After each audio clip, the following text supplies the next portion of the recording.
the deaths of up to 22 individuals. Myanmar's military denied responsibility for the attack. Poland has ordered the closure of Russia's consulate in Krakow, citing Moscow's alleged involvement in an arson attack that destroyed a shopping center in Warsaw last year. The decision to shut down the consulate marks a significant diplomatic move by Poland. Foreign Minister Radek Sikorski stated that the closure is a response to Russia's hostile actions. Kurdish militant group PKK has announced its decision to disband and disarm as part of a new peace initiative with Turkey, ending 4 decades of armed conflict. President Donald Trump has embarked on a 4-day tour of the Middle East with planned visits to Saudi Arabia, Qatar, and the United Arab Emirates. During his visit, President Trump is expected to focus on business development and trade agreements. The opinions expressed on this program are those of the host or guest and should not be interpreted as statement of fact. Independent fact-checking and corrections are encouraged. Can we get a cup of coffee in here, please?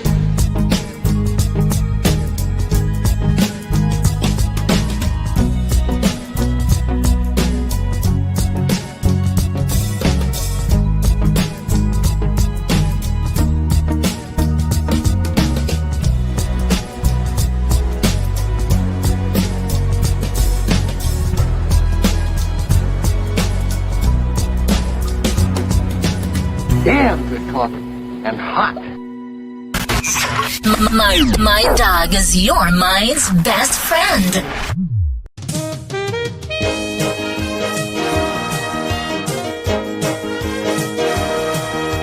My dog is your mind's best friend. Wake up, America. You've got a dog that needs walking. That's right, sunshine. Just put on a big pot of strong coffee and get ready to type your little hate mail with your opinions about kumbaya and flat earth insanity. Stand-up comedy? You want stand-up comedy? Well, we've got sit-down comedy. It's time for Coffee with a Dog. You make me laugh.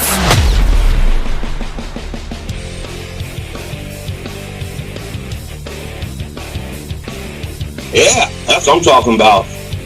Well, you like the way Steven's playing that bass? Yeah. He's been playing bass for 3 days now. He's got that lick down. Oh.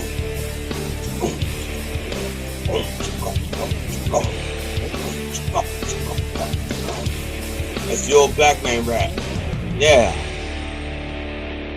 Good morning, good morning, good morning, good morning. It is May the 13th. For those of you who have a calendar that's not working, just so you know, it's May 13th. I'm letting you know, it's May 13th. It's a Tuesday, May 13th. It's a little after 9 a.m. on the East Coast, and on the West Coast, who gives a shit? I don't. Okay, I'm just teasing. I know there's like 2 people on the West Coast right now who give a shit. Good morning, Ann. Good morning, Mickey. All right, there we go. We've got our West Coast audience covered. Before I bring my co-host in and our first guest, I have to do this because I don't feel complete unless I do it. So let me do it now. Good morning, America. MindDogTV.com. Do you want to bribe Donald Trump, but you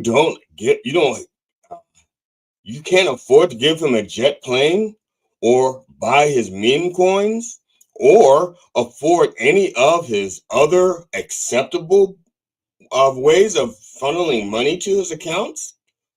Don't worry. Get Trump something from the brand new Washington, D.C. White House Grift Shop. That's right, the Grift Shop, where everything is 100% duty-free because the Republicans believe they're free of their duty to watch his ass. MindDogTV.com. Enjoy the suffering and support your local mercenaries. That's where you can get mugs just like this one. See this Mind Dog TV mug? Only place to get it, minddogtv.com/merch. That's it. You can't get it anywhere else. Are you a retard? Yes, I am. And proud of it. I'm a proud ally to the retards. Although that's not my retard flag back there. That's a pride flag, okay? And that's for holy shit. Oh no, never mind. Now, before I bring Steven in, I want to What do I want to do? Don't tell me. Oh, let me fix that. There we go. Before I bring Steven in, I want to play this one commercial real quick. It's not very long. And matter of fact, it's not even a commercial. I stole it, but I don't think I'll get in trouble for showing it to you. Okay, here we go. 3, 2. Wow.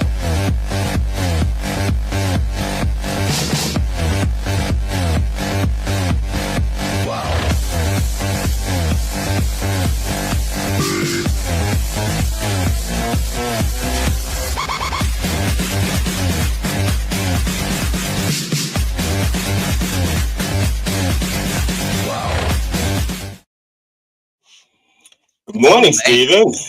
Good morning, brother. How are you, man? I'm great. Jesus fuck, dude. What? Nobody wants us this close to their face this early in the morning. Sorry. That's why I sleep alone.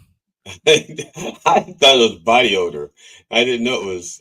I didn't know the people who slept with you could actually see your face and still sleep with you. I just thought. So I just assumed they were blind. That's disrespectful, but also insightful. Anyways, Good morning, man. How are you? I am peachy keen, groovy, copacetic, wonderful. Peachy King? Don't you mean BB King? Oh no, then I'd have to have a guitar named Lucille. I could be Loretta Scott King because nobody even knows who she is. You could also be King Syrup, sweet and brown, thick, sweet and brown. Yes, thick, sweet and brown, just like King Syrup. I mean, I'm not into black guys, but how you doing, GD? No, I'm not into black guys either, but I look in the mirror every day and I say, "Thank God I'm me," because I bet you do until you take your pants off, and I totally get that, man. You know, you have every right to be upset. I don't upset. even wear pants anymore. I don't even wear pants anymore. That's just one more thing to get between. That's just one more thing to get between me and the toilet.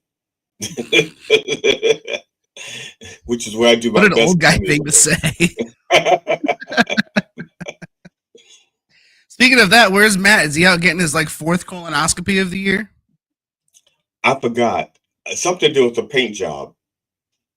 Wait, was it a paint job or was he recording dead people today? Ooh. That's a good question. It wasn't my turn to watch him once he left the show. So I lost track, but I could have sworn he was doing either live streaming a funeral or a paint party. That's it. I think it is a funeral. You're right. I think it is. I forgot about the funeral because I don't think about dead people.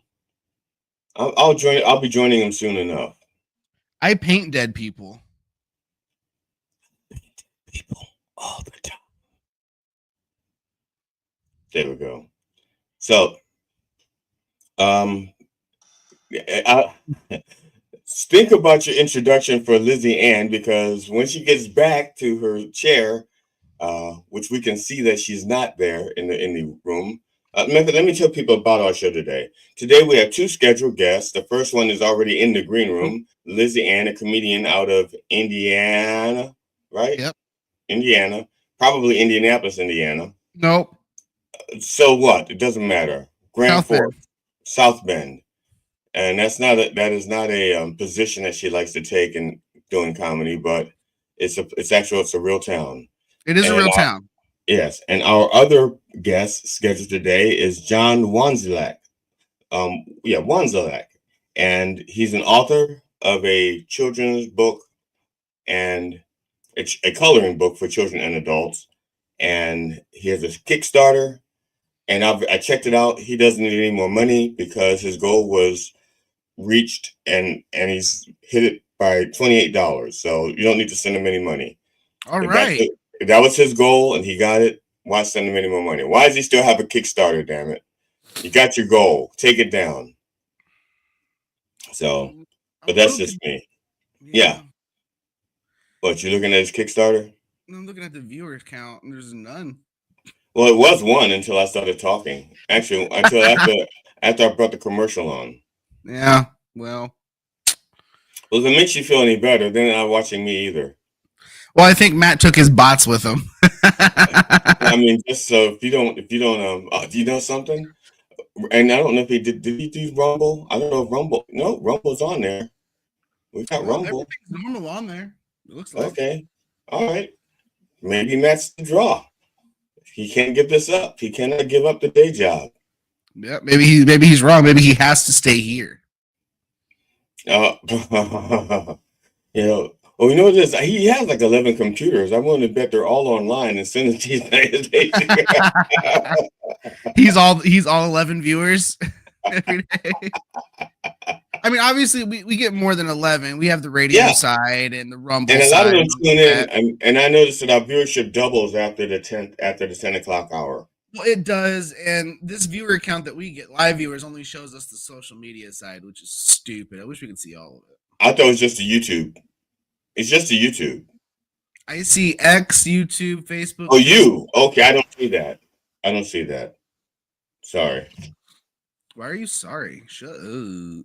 Because I'm Canadian. That's all right. I love you anyway.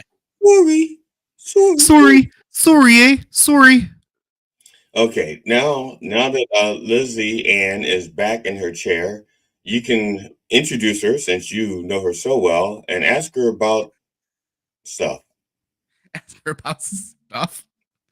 Well, Lizzie Ann is a comedian out of South Bend, Indiana.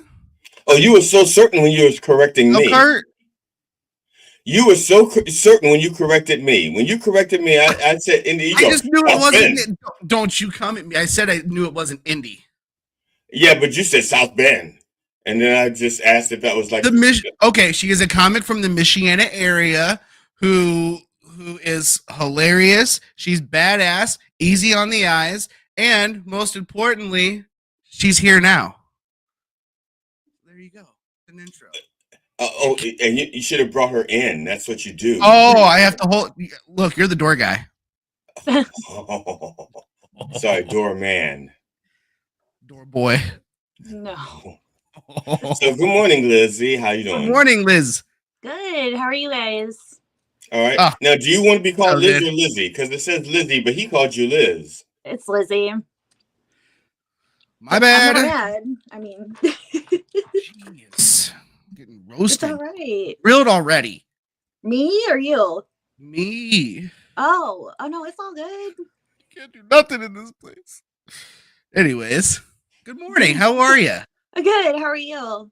Oh man, we're so good. Well, I mean, I'm good. I don't know about this guy. That guy. He seems pretty good. He is pretty good most of the time. Yeah, when my meds are working. Right. They're out. I'm all out. No rattle. Oh no. No rattle. No bueno. That's right. No. Well, he's not getting it up for the next week. Right. So Lizzie. Today. Yeah. So Liz, how long have you been doing comedy for? 2 years. Are you sure it's only been 2 years? It's only been since I've been officially doing comedy. My whole life's been a joke. Oh, that's terrible. So I guess I've been doing comedy since 1987. Okay, now how old you said your son started doing comedy using your karaoke kit? Mm-hmm. So do you steal any of his jokes and use them on stage? No, because I mean he's a 10-year-old kid, so half those jokes could have come off of YouTube. Okay, yeah, that's true. That's true. But his delivery would have you believe he made them up himself. Okay. So why did you think Marilyn Monroe is ugly? I don't know. I think he just I'm not saying that she's like the most attractive woman in the world. I'm just saying, but she's not ugly. Hey, she was Kennedy approved. She was. Oh, I thought you said Canada approved, and I was like, no, first of all, Kennedy approved just means she consented. That has nothing to do with looks, okay? Because I don't think Jackie Onassis was that attractive, to be honest. It doesn't even matter. I think that he just said that to make me mad. Oh, why? You had a crush on Marilyn Monroe? I like her a lot. I mean, she's interesting. She fits the aesthetic of my room. I have the picture he was talking about right here. It fell off my wall. Okay. Oh, there she is. I know. Crazy. I didn't put it there on purpose. I just moved it out of the way. You know, that gold picture frame, it looks like it was taken right off of JFK's desk. Really? It probably came from the Dollar Tree. Tomato. I mean, shit. If it did come from Kennedy's desk, that thing would be worth a lot of money. It'd be worth more than the dollar store for sure. when you submitted the thing to be on the show, filled it out, you said to check out the TikTok the TikTok and YouTube to find out more about you. So this is what I've learned about you. Okay, don't blame me. Don't blame me because you put that out there. You invited us. So I learned that you plucked your eyebrows in high school and you've had issues with them ever since. Is that it? Yeah. Okay. Yeah. Why? Why did you start plucking them? I mean, I know somebody said they're so hairy, but who doesn't have hairy eyebrows? That's the whole point of having eyebrows. They are like hair. Right. But when you're like 11 years old, you don't think about that. And when it's like another 11-year-old telling you like, oh, you really need to like start plucking those, you listen. And you didn't realize at 11, you didn't realize that all 11-year-old girls are just mean, especially if you're an 11-year-old boy who was not. She was an 11-year-old girl and she was sad. She got picked on. Like none of us probably realized how mean we were. I mean, well, let me tell you, as an 11-year-old boy, I tell you how mean you guys were. I was not a very attractive guy, okay? But y'all were merciless on me, okay? Yeah, but that was also in the 1840s when you were a kid. Not the 1840s. Yeah, that's a little different, GD. But you know what's crazy? Like now that I think about it, the girl that said that, she had like no eyebrows. Oh, like Whoopi Goldberg? Like no, like a little white girl with like blonde eyebrows. But I still took her seriously because. So you didn't stop to think that she just wanted a kindred spirit, someone who looked like herself. No, never occurred to me.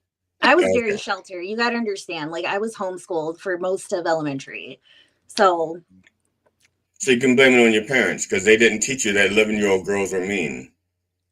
Exactly. Okay. Well, get your parents on the show. I want to talk to them. Absolutely not. Absolutely not. That was the quickest answer yet. So do your parents approve of your decision to be a comedian, or did they want you to go into the family business of being a doctor? Oh my God, that's hilarious all the way around. A doctor? No. I don't know. Like my dad, I've never told him about it. I told my mom, and when I told her, she just looked horrified. Like, I'm sure her first thought was that I was gonna talk a bunch of shit about them, which I have. Because of medical practice? Huh? Because of the medical practice? There is no medical practice. As a matter of fact, like I have a bit that I've done before about their medical negligence. Like that's opposite of a doctor. Very much the opposite. Like my parents were those parents, like they wouldn't take us to the doctor unless we were like on the brink of death.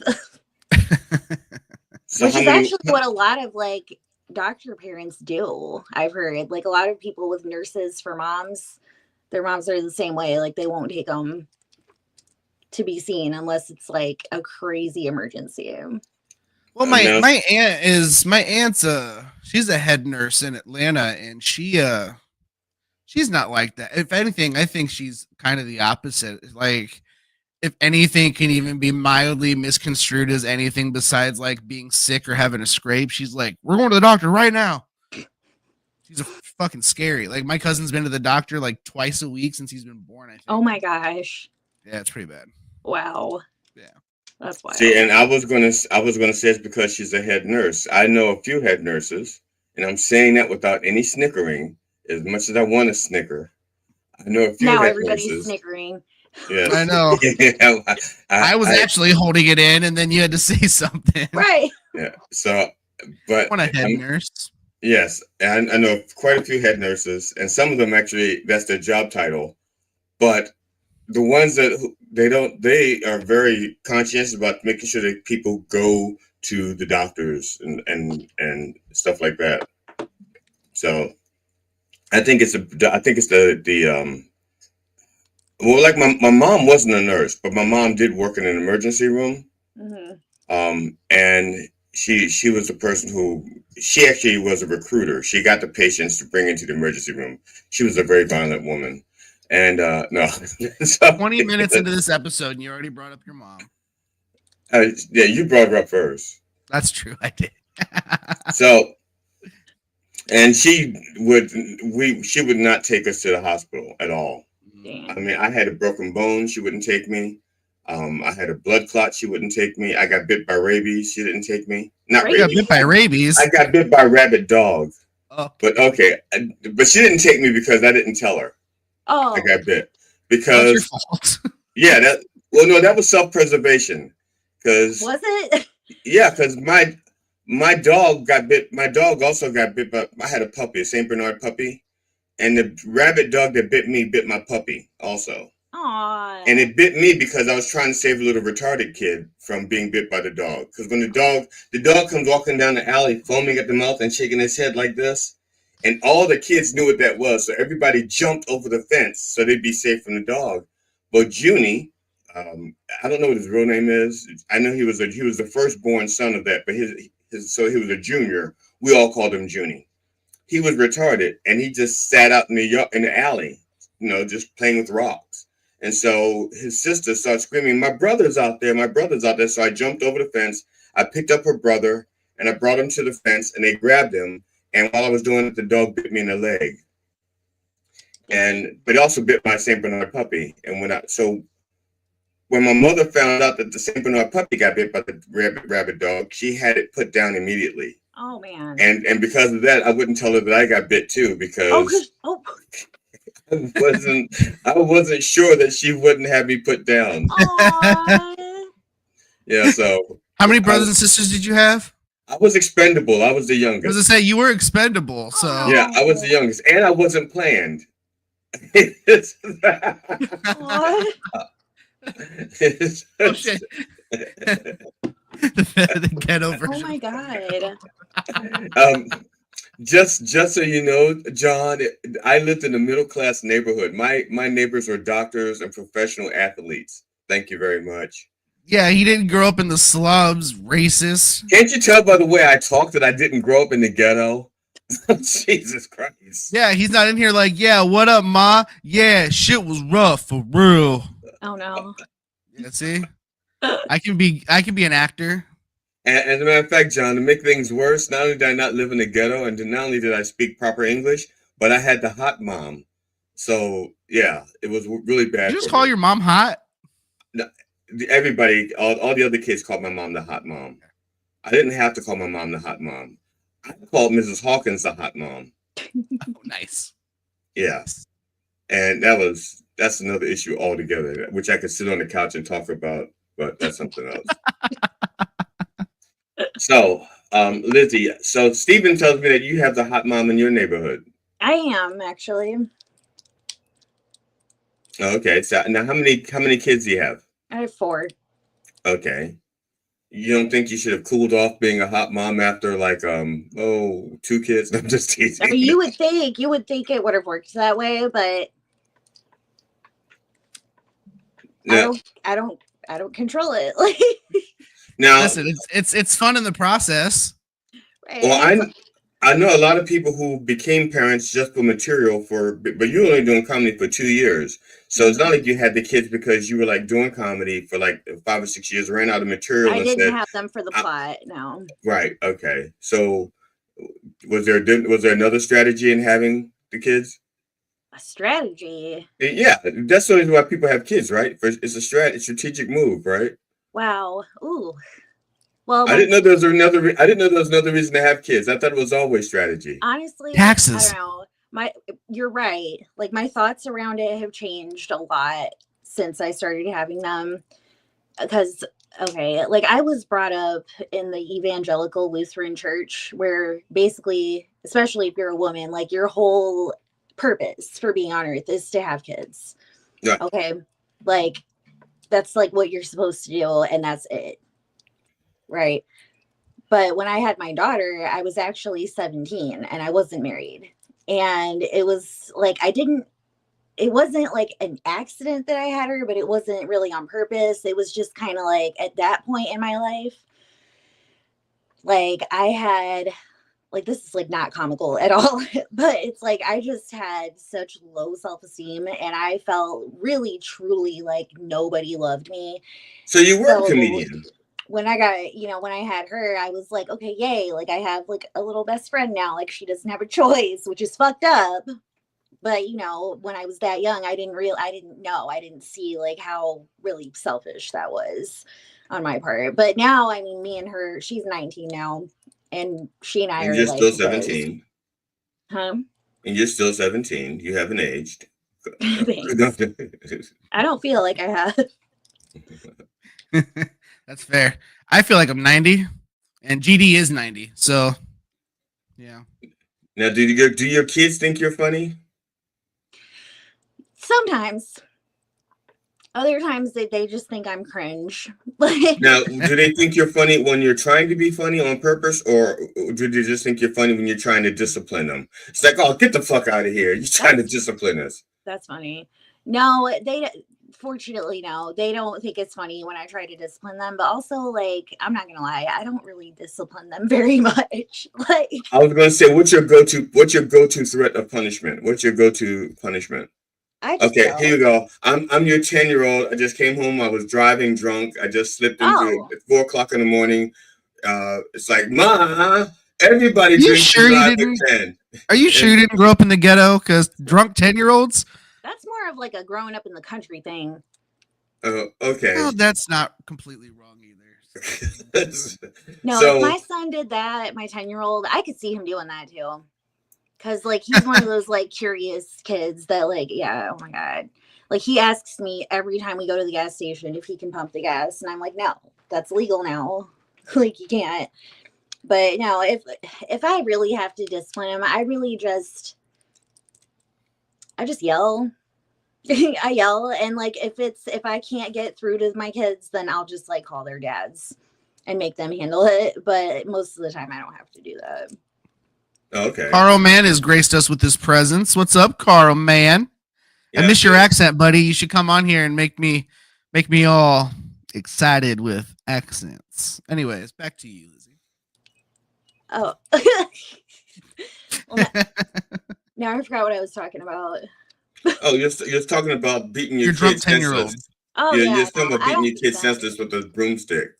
No, my kids and I, see, I don't know. I kind of just, it's how I do it is like I kind of let them lead the situation and I act accordingly depending on what it is. Because my kids are very like open with me. Like they tell me literally everything. And sometimes I'm like, wow, that was very brave of you. Like if I was you or if I was little me talking to my parents, like ain't no way. I would never admit all of that to my parents. Like my kids will literally just give me like confessions of like things they did like a couple of years ago. Like when the threat of like being in trouble is past. Like my 10-year-old and my 8-year-old both told me a while back that at our old house, they kept a kitten upstairs in their closet for 3 days. Did they keep feeding it and watering it? And yeah, they said that the little neighbor girl would sneak cat food over for them. And I was like, are you serious? And my boy, the two youngest boys, you know, the 8 and 10-year-old, like they're very close, but they fight all the time. But they both backed each other up on this. So I know it happened for real. I was how did they keep the kitten from meowing all the time? Because that's what kittens do, unless you tape their mouth shut. I don't know. I don't remember. I don't remember hearing anything. Maybe somebody Googled how to soundproof the closet and everything. I mean, it was. And where did the kitten poop? They need litter boxes. I have no idea. I don't know. I think there's a reason.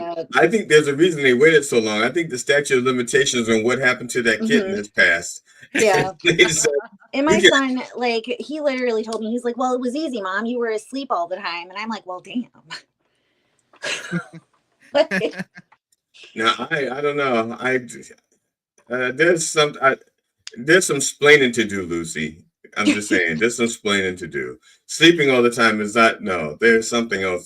There's something else those kids did to that poor kitten. Said, shut up! Shut up! They better not. Let me put you back in the street. I'll put you right back under that car. Never. No, my kids love animals. I doubt Lizzie's kids are little Dahmers. I didn't say anything about eating animals. I didn't think he ate the animals. I think he just killed them. No, my kids would never. Like you know the kid women. You didn't even know they had a kitten and then they got rid of it. So how do you know they didn't eat it? Because unless you didn't teach them to cook. Why would they do that? Like, why would they do that? They could, if they Why were do sick of kids it, they do could just open the anything? window and let it back out. Why would an 11-year-old girl to another 11-year-old girl that her eyebrows are bushy start plucking them? Why? We don't know why kids do stuff. They're just mean. Kids are mean. I was a True. But kid. that's like a big stretch. That's a pretty big stretch, Cheaty. Cheaty, But- you're going from mean words to murdering animals. Yeah. I didn't say murder the animal. If you want to eat the animal, you got to kill it. It could have been a sacrifice, and murder and sacrifice are not the same thing. Are your children worshiping Beelzebub? She See, said now they I were don't know. devout. Now I feel like I'm not involved enough, and I need She to ask said they them were- some questions. She said they were devout Lutherans, and Lutherans have practicing Lutherans Oh have no, my animal parents are sacrifices. devout Lutherans. I'm not. To be fair, I taught at the Lutheran school for a year, and they never did animal sacrifices. No, I did Because think you're about not doing a a couple Lutheran. times. You were not in the loop. You were not in the loop. You were a substitute teacher. You were on a need to know basis. You were a That need is to know also basis. true. See? Thank you, Oh, John. come on. Thank you, John. And you don't know what the kitten did because you didn't even know you had a kitten. See, now how is this my fault? Like, hold on. Oh, it's hold on. No, we're not blaming you. We're blaming the kitten. I can't blame kittens for anything. Like, I could have the most evil kitten doing the most evil things, and I would be like, "You go right ahead, sweetie." Like, I don't know, because look, I would hang out with somebody that would hurt a person before I'd hang out with somebody that would hurt an animal. Same. But I've met some cats that I would have no problem hitting with the car. Bye. Like, oh, they were so mean. Like, I remember when I was a kid, we had this cat named Cinnamon, and this fucking cat would literally hide under the couch and just wait for people to walk by, and then he would jump out and bite and scratch your ankles and your feet. And I don't mean playful. He would sink teeth in. He was learning to hunt. He was That's evil. not mean. That's what cats do. They're predators. They are and they are like they're great predators. And they don't You know have what happens when you uncheck predators? Epstein's Island. I don't do God. Oh. Nope. That was another big stretch. That was good. If you have unchecked predators with access to transportation, yes, True. Epstein Island, because the kittens didn't have access to transportation. They're fast. Cats run. They climb. You know, Yes. That's funny. I have a story about a really mean cat too. Okay, but it has a happy ending. Okay, so like a couple years ago, we had to like stay at my brother's house for a while, and his ex-wife had like left her cat with him, which why would you do that? But whatever. When we were staying there, like this cat was very aggressive. Like he would literally like guard the hallways so we couldn't like go to the bathroom. And like one day he scratched my leg and it like left like a puncture wound and everything. But my daughter, like she's like the cat whisperer. Like she knows what to do. And literally after like a few months, we had this cat like completely turned around. Like he wasn't exactly nice, but we kind of felt bad because we had to bring our cats with us too. Okay. And this poor cat, like already like wasn't really getting any like affection. He was barely being fed and watered, but we like slowly got him to be like okay with us. And then like my brother ended up like not wanting him anymore, and he was gonna just like let him go. And I'm like, oh no. So then I was gonna take him to like the Humane Society. And then I was like, I can't do it. I can't do it. Like he kept looking. I was like, this poor cat. Like, no, I can't abandon him like this. And I'm like, if we can't find like a good owner for him, I'll just keep him.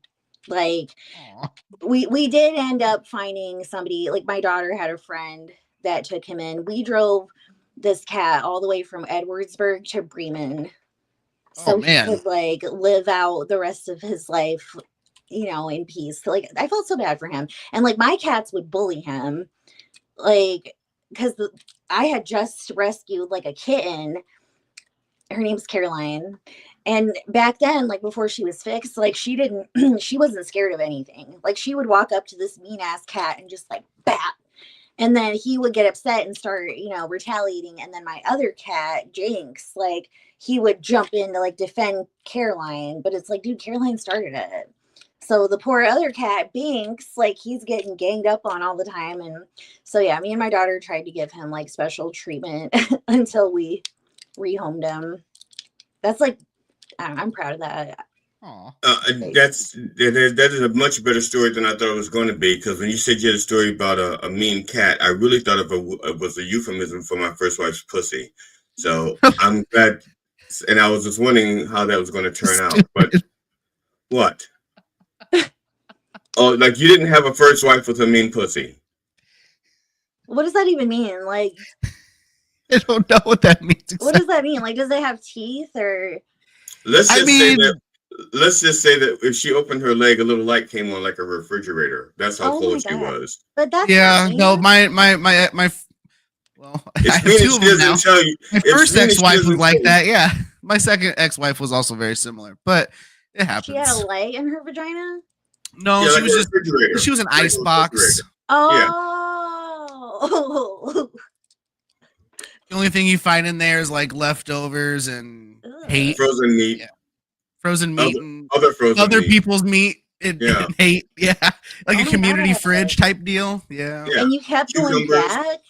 Yeah. You weren't like worried about my first ex-wife. I was abused. Like I was physically and emotionally abused. I was like the abused ex-wife. Like I couldn't get away because I didn't think I could type deal. Yeah. Bill, I'm sorry. Yeah. Character builder. I'm glad you don't have to be sorry for his abuse unless you taught his first wife how to do it. I have no idea who that is, so. Okay, then you have to be sorry. He's the sorry one. He should have chose better. I should have. Yeah. Look, I take full responsibility for my first abusive wife because I should have chose better. Oh no, it was 100% my choice. See, that was I was 20. I was dumb. You know, there's a kid involved, and I was raised down south, you know. So if you have a kid, you have to have a family, and you have to make it work no matter what. Mm-hmm. So, you know, towards the end of that, I was like, fuck that shit. But it took a long time to get there. So, yeah. Well, I was 36, and I didn't know that at that time I was addicted to crazy. I didn't know. It was, you know, my second wife is what confirmed to me that I was also addicted to crazy. Yeah. And then I went, it was Puerto Rican crazy. So it was even a whole step up level. So Lizzie, yes. Are you crazy or are you bad in bed? Because that's what I'm just teasing. You know, I'm just saying. See, people say that crazy people are bad in bed. Well, to be fair, this would have been a Matt question probably. So left some questions. You saw the questions Matt left. That wasn't for her. Oh, I'm sorry. I'll have to ask that to John when he's on. Yeah, ask John. It was bad and better if he's just that me. Question was for John. I apologize. You don't have to answer that, Lizzie. Then that was for John. That question was for John Wanzalak. The answer stands, or the question stands. You already asked it. I was like, what answer? I didn't get one. I don't know. Like I've never been told I'm bad in bed. So you're crazy. But I have been told I'm crazy. So there you go. Okay. I feel like those have to go hand in hand a little bit. Probably. Yeah. I mean, you don't want to get in bed and have like a church session. No, you want to get in there in like a fucking nightclub. Like, you know. Oh, I think you could have a church session in bed. Like, oh my God, and my staff. Well, don't get me wrong. Obviously, you got to make them say, oh God, in bed. So I guess it is like a church, whatever. No, I'm I don't know if I don't even remember. I don't know. I would have to dig like deep in the recesses of my brain to like remember what I have made people say. Like, why don't we just put it on Facebook? Let's and not. Just no, don't do that. If we've slept together, I need a review. I have. Maybe like at the very end of my life when I have like nothing to lose. Yeah, because I do want to know. But that's fair. I know the Dr. Reverend General has a book of quotes that people have said to him in bed. It's called "Even a Broken God is Right Twice a Day," and there's nothing but quotes from what people have said to him in bed. It's like 27 chapters. That's a crazy memory. He probably like documented everything like after every encounter, and I have like in the past wished I would have done that, but like I don't know. I personally don't say anything much, and I just like kind of dissociate. Well, I talked to him. He didn't. The way he did it was he actually had a scribe with him all the time. So in the room, it's a real time dictation. As it said, the scribe would just write it down. Yeah, but what Rev doesn't tell everybody is that the scribe is kept captive and has not been allowed to leave. Well, not anymore. He was captive until the book was out because he didn't want any of that stuff getting out. Once the book was out, then the scribe was released into the wild. That would be a crazy job. Yeah. Well, it is. It was. Well, it was a crazy job, but I did it. Like, but I did it with pride. I did it with pride. That's wild. I want to hear the scribe's point of view. I think he. Well, let me introduce you to the scribe. Gigi, this is Lizzie. I'm the scribe. Yes, I'm the scribe. I'm the one that wrote down all the. I'm the one that wrote down all the stuff in the book. He also had to do cleanup work. But that's true. But that was only if I wanted to get fed. He paid me, but he didn't feed me. Because, like I said, I wasn't allowed to. He would have to go in and he'd have to wipe off the couch, change the sheet. The Reverend didn't go anywhere that I did not go with him. I was like with him 24 hours a day during those days. What the fuck? Are you okay? Like, well, I don't know. I'm a humorist. So if I wasn't okay, I guess I'd be a comedian. That's how much he fucked him up. He didn't make him a comedian. He made him a humorist. I'm a humorist. Yeah. I was thinking if I was truly damaged, I'd be a comedian, but I'm a humorist, which means I have some of my sanity. Nice. Well, how often did he have you face down, ass up? That never happened. I was a scribe. Never happened. I was a scribe. Oh, then explain chapter 11. Oh, you might have been. You know what? He might have roofied you. I did straight dictation. I did that to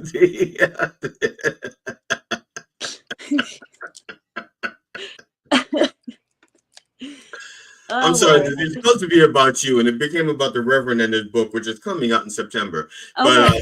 But so Lizzie, yeah. Now you don't have the newest thing I found on YouTube from your material is like 10 months old. Oh shit. Yeah. I keep forgetting to like update it. And I also like haven't really been doing anything. Like I haven't been going to any open mics or anything. And I honestly just forget about YouTube unless I'm on there like watching other stuff. I need to update it real bad.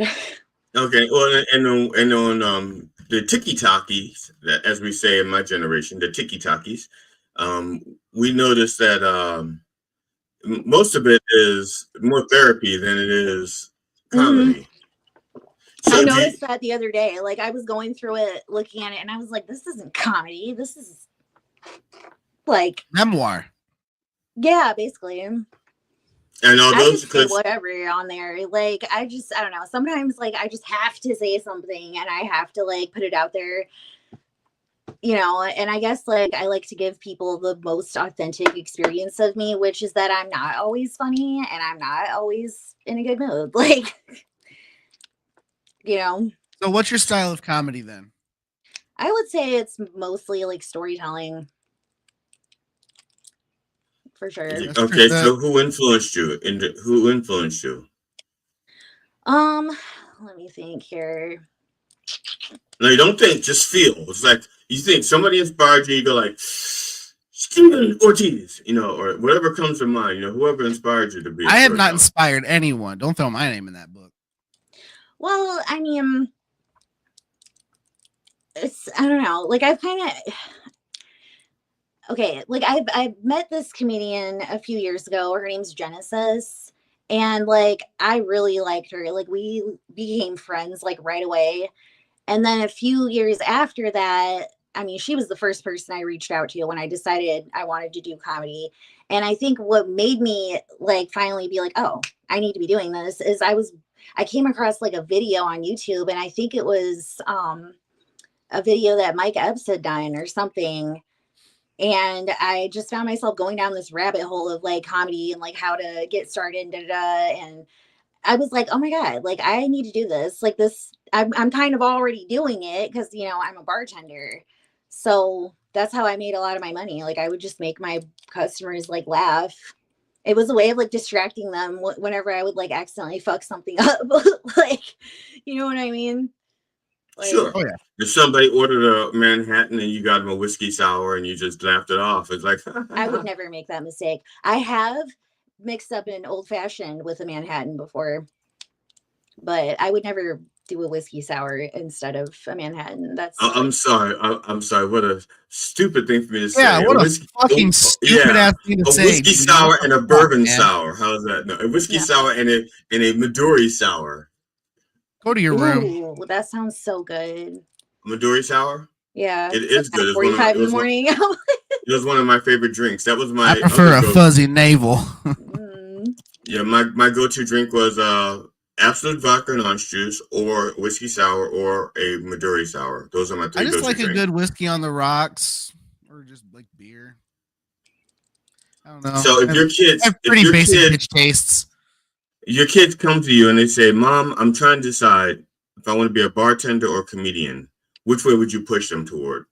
Oh man, as a Ask poor you first. person, I would probably be like bartend because like it's good money and it's good experience. Like you learn a lot in the service industry. Like if you can bartend or be a waitress or server or whatever, you can really do anything.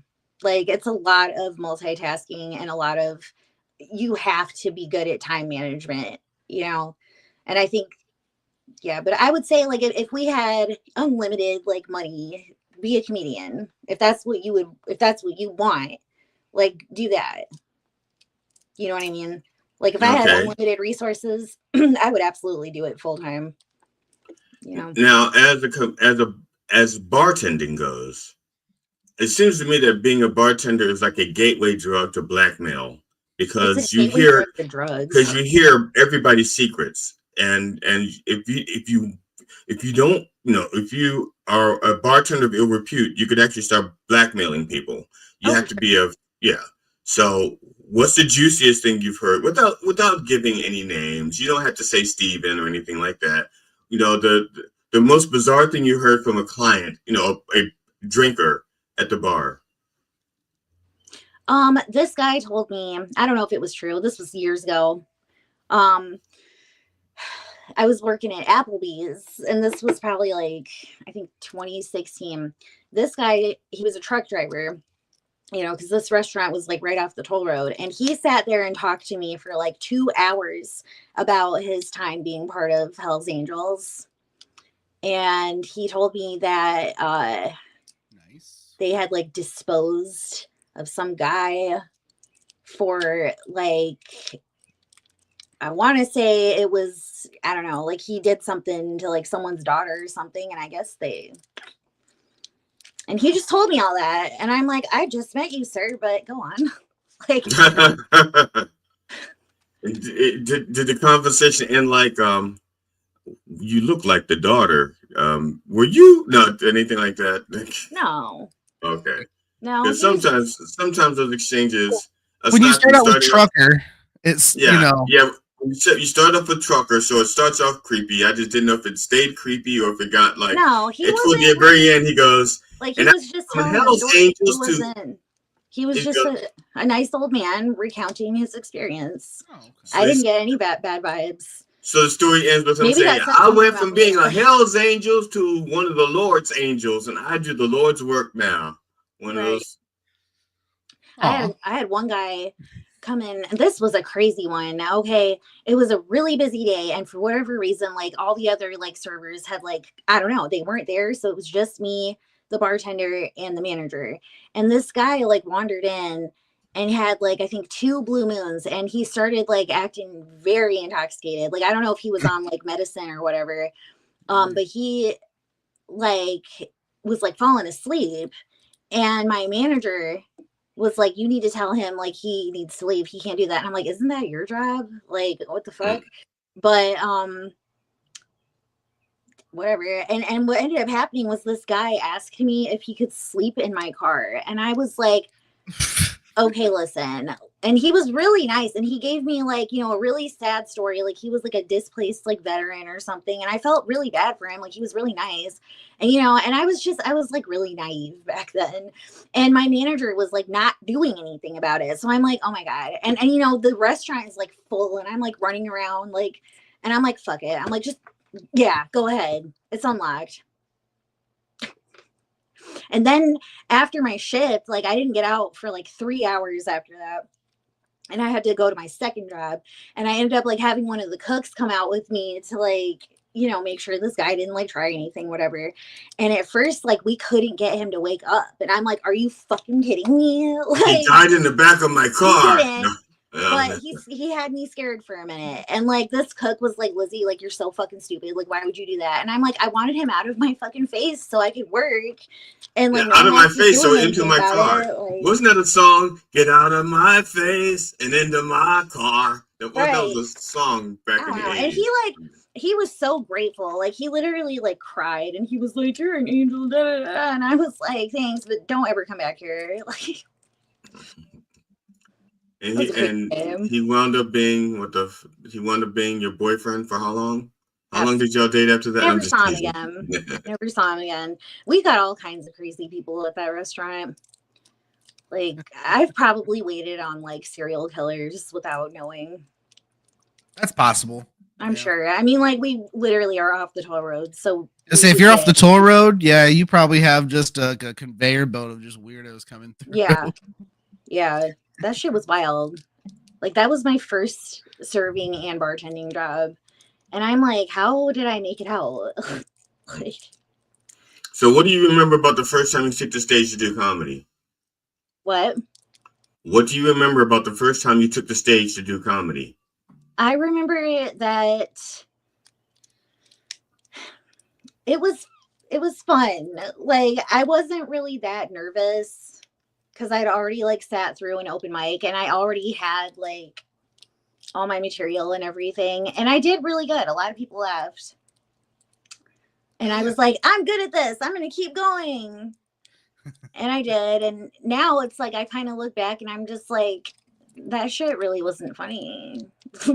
Like, yeah, so GD made me watch my first video when my first stand up. Mine is terrible. Yes, you did. It was when you interviewed me. We watched it, and it was. But I didn't make you watch it. Okay, so I was coerced into watching it, and it was horrible. I mean, like there was laughs, but it was. So and we had that video right here. No.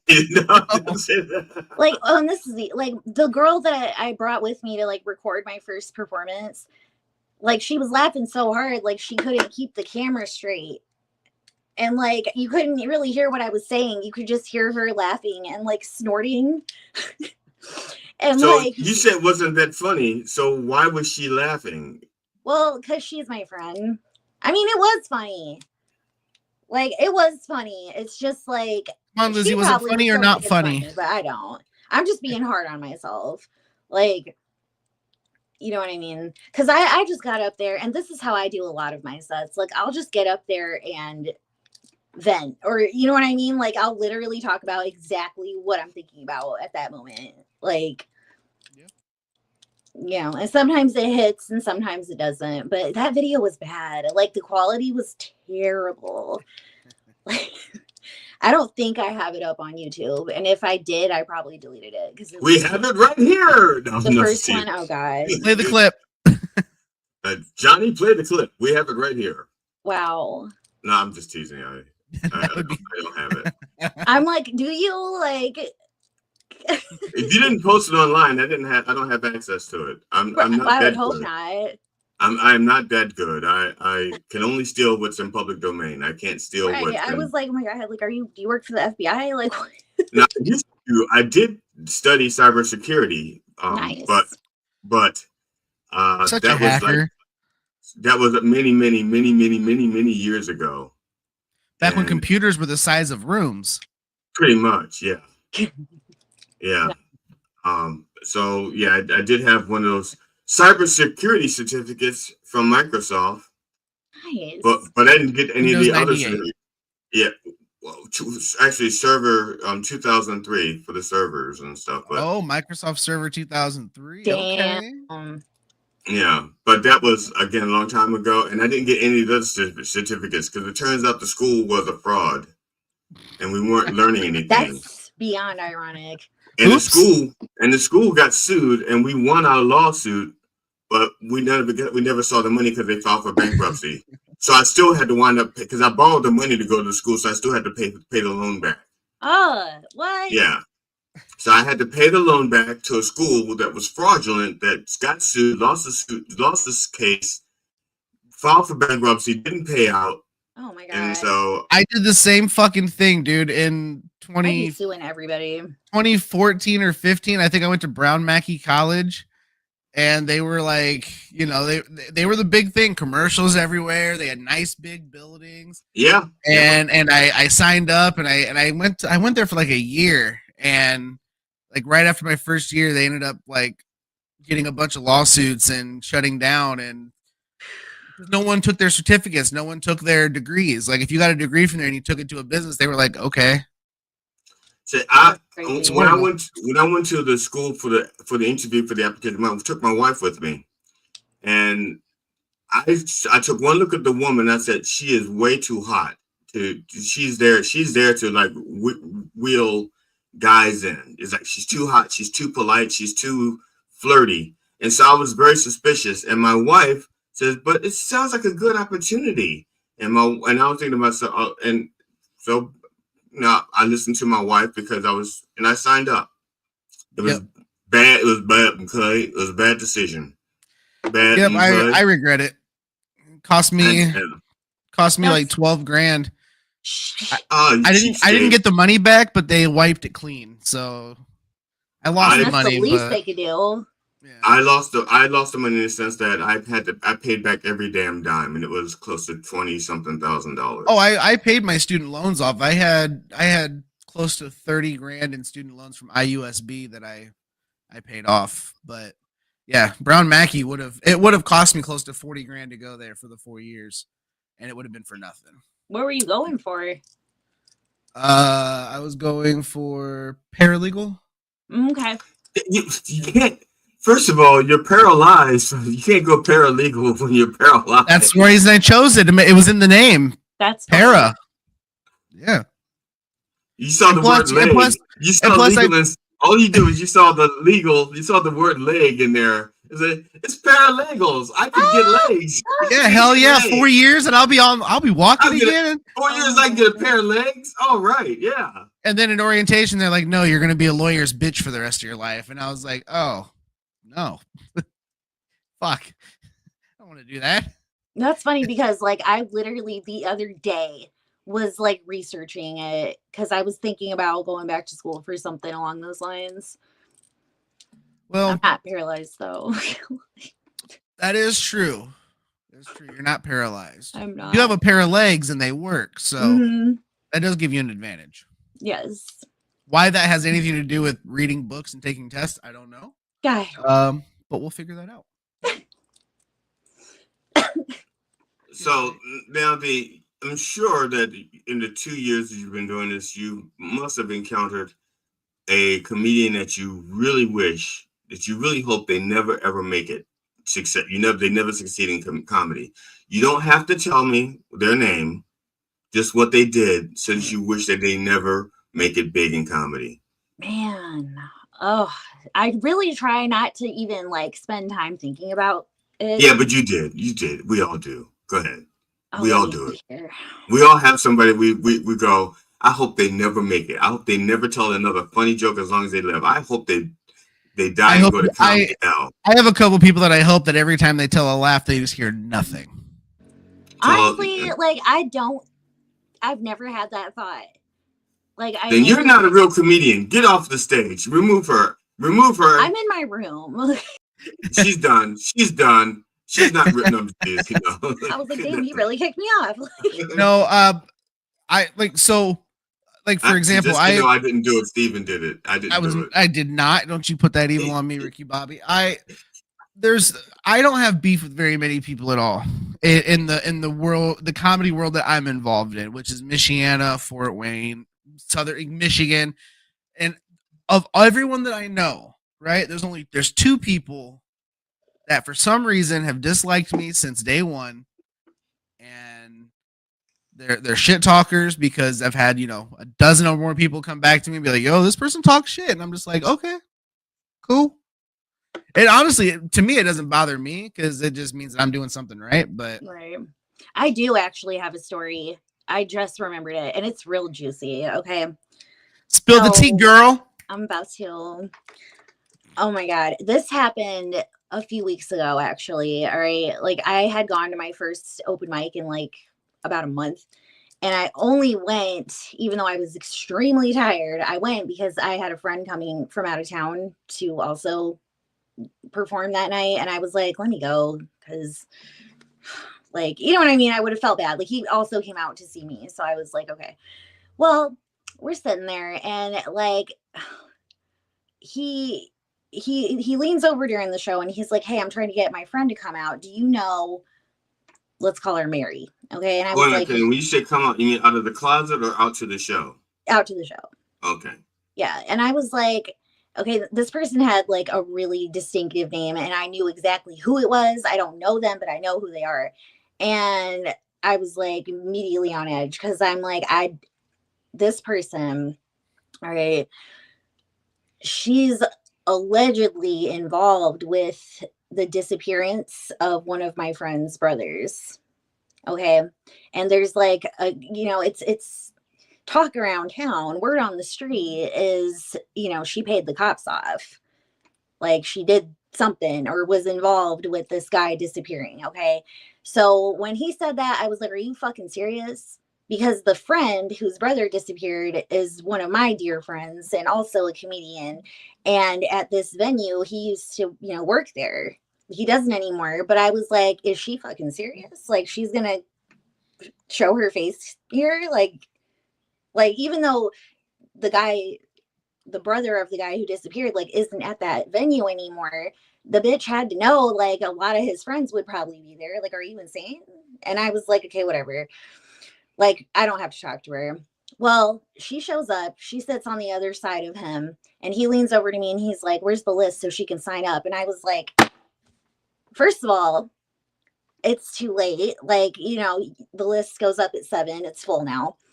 And I ended up leaving early that night because I was like, is this bitch serious? That's one person I hope never makes it. Like, what's her name rhyme with? Huh? What's her name rhyme with? Disappearing Boy. It rhymes with Mackie, like Brown Mackie. Oh. Yeah. And it's like, normally I don't like to be that person that's like, oh, I've heard a lot about you. That's not good. So I'm going to just dismiss you. It's not that, but it's like, no, you've like openly hurt my friend, a couple of my friends. Okay. Like, you're not cooperating with this investigation. And that I know, like, you know what I'm saying? And it's like, I'm not going to sit here and no, like, I can't gatekeep comedy from anyone, but I feel like for her to show up at that specific venue was in very poor taste. But and it's just like, why are you trying to be on the comedy scene at all, knowing that the brother of the guy that you're allegedly involved with, his disappearance, like, this guy is on the comedy scene. Like, why would you?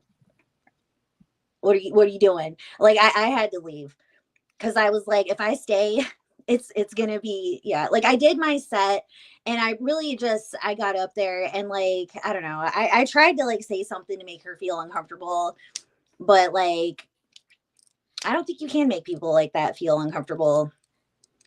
No, not usually. No. And I was like, and I told my friend, I was like, I'm leaving. He's like, oh no, stay a little while so you can get to know her. I said, no, fuck you. I'm out. Bye. And I left. And I guess, like, my friend didn't know, like, he had no idea, like, how volatile that situation was. And he felt really, really bad about it. But I'm just like, I really hope she hasn't continued showing up there because, like, I won't go back. No, so, Lizzie, before we let you go and we do the news, do you have any shows that you're promoting that's coming up? Who, me? No. Ask you first. And people can follow you. You're at Lizzie Ann _comedian on YouTube and the TikToks. Yeah, well, it's Lizzie. I think it's Lizzie _Ann _comedy. Yeah, I think that's TikTok. Oh, it's right there. Wait, yeah, it's that's her TikTok also. Yeah, but that's not. It's comedy though. It's oh yeah, it's Lizzie Ann _comedy. Jeez, GD. Like, I don't know, like, Steven, you're gonna have to like look it up for me because, like, I got it right here. It's okay. It's Lizzie Ann _comedy. Okay. on the TikToks. Yeah. Yeah. Like- Okay. Yep. There it is. What did I did something Good. wrong? Nope. Welcome to. Oh, there it is. I didn't hit save. There we go. Okay. There we go. There you go. Welcome to Boom Corner, the only corner. Okay, anyways. Hey, that's right. Yeah, that one. That's good. Yeah, that one. I think it might all be lowercase though, isn't it? It doesn't Well, matter. I did that. So I did it to help people break it up because otherwise it is all lowercase. But this You way, can type it in however you want. It'll all work. Okay. Right, it doesn't matter. It doesn't matter how you type it in. But this way, people can say Lizzie Ann comedy instead of going. It's LIZZYANN comedy. See, Underscore comedy. Right. It's just For the makes it people easier. listening on the radio, Lizzie Ann underscore comedy. There you go. Yeah, on the Jesus TikToks, Christ. on the TikToks and the UB tubes. The UB tubes.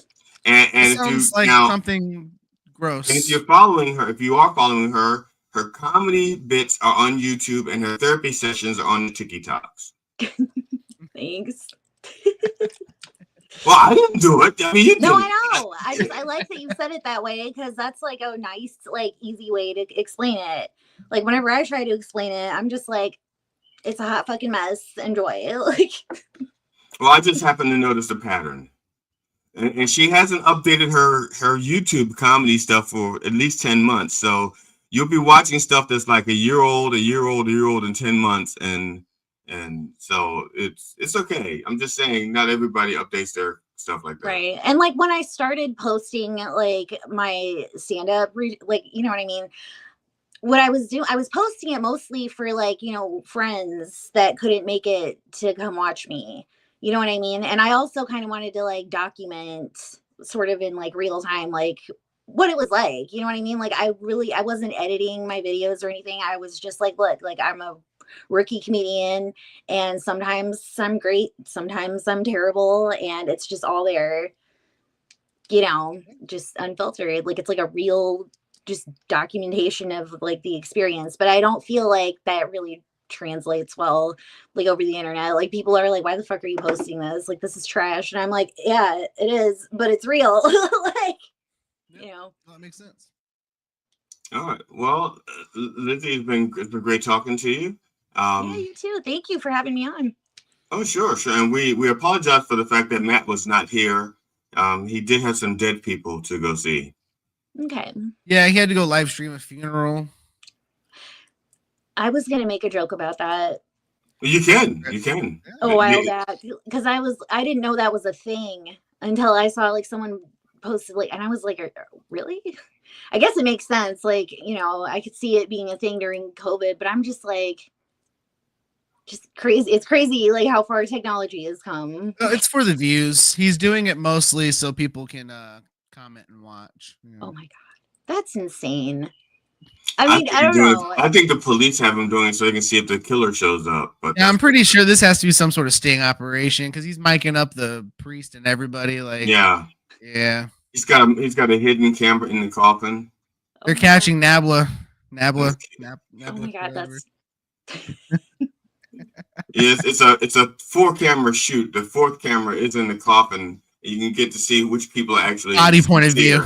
Yeah, from the body point of view. And the people we actually stuck a nanny cam from one of those teddy bears into the dead guy's eye. And people bend over and go like, and they're like, I can't believe he's gone. I'm so glad you're fucking dead. Don't you? I'm so glad.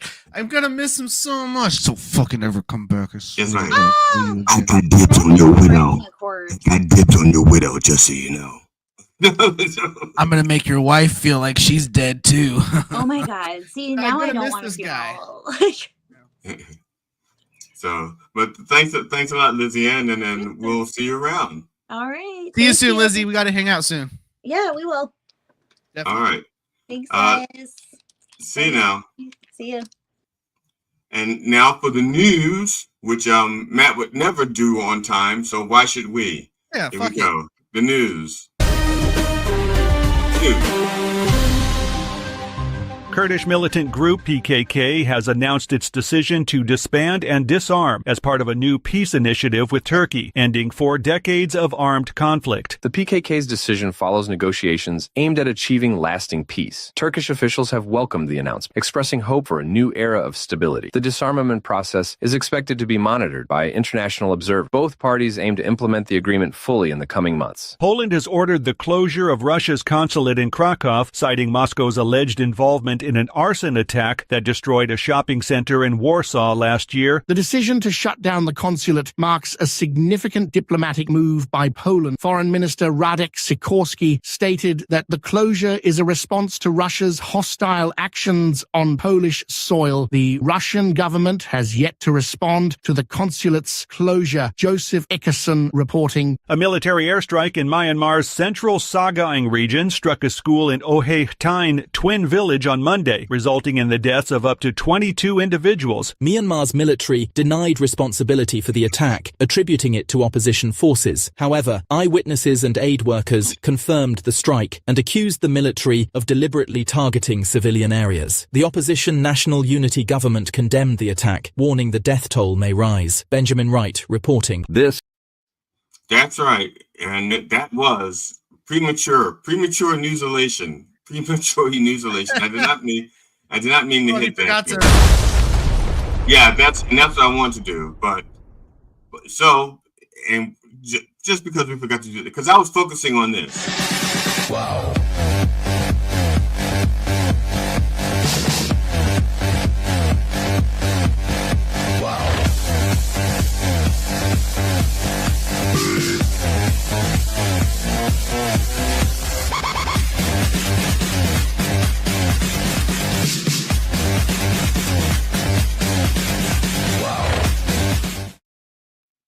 Yes, that's a little blurb for the Dormouse Theater Pride Show, June 14th.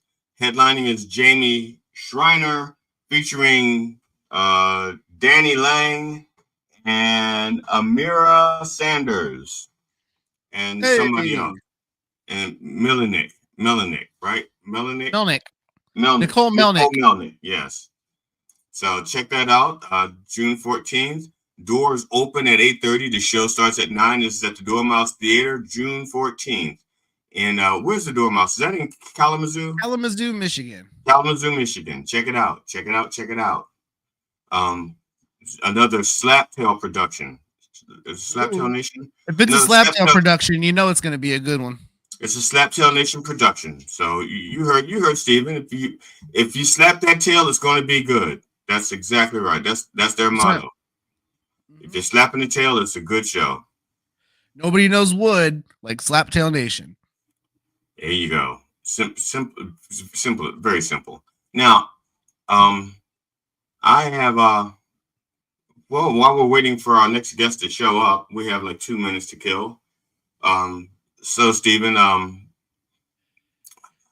how's the job at the Verizon going? It's going okay. Why? Why do you ask? Don't you want to know what I've heard? No. Sure. I'm just teasing. Don't you want to know what the people that you work with put on Facebook about you? If it's anything like I put on Facebook about them, it's okay. Oh, it's not. It's no. They have like a camera in the bathroom when you go. No. Oh no. Yeah. Well, that cat will be out of the bag at some point, so I'm not going to confess. It's not just a cat that's out of the bag. As a matter of fact, there's 2 bags hanging there, and they're not cats in those bags. And her name wasn't Cat. Yeah. So, as a matter of fact, I was talking to. I called you to my phone yesterday to test, because I told you my earbuds got washed. Yep. And I called you to test them and see how it worked out, and they worked fine. I called my wife. She was driving, and she goes, "You got to do something. You sound like shit." Now, I had just called her from the same spot that I talked to you in the house. Weird. So, and the thing is, I was trying to stop her. Here's the deal. I had burnt dinner really bad, Usually I catch it and it's just like it could be Cajun. This was like, holy shit. Because what I did was I started cooking the chicken breasts. I flipped them over. I only needed like 3 or 4 minutes on the other side. That's it. And I left the room and I was listening to music at the time, and the song came on. I said, oh shit, I should practice that because I'm going to be doing it in the show. I should practice that.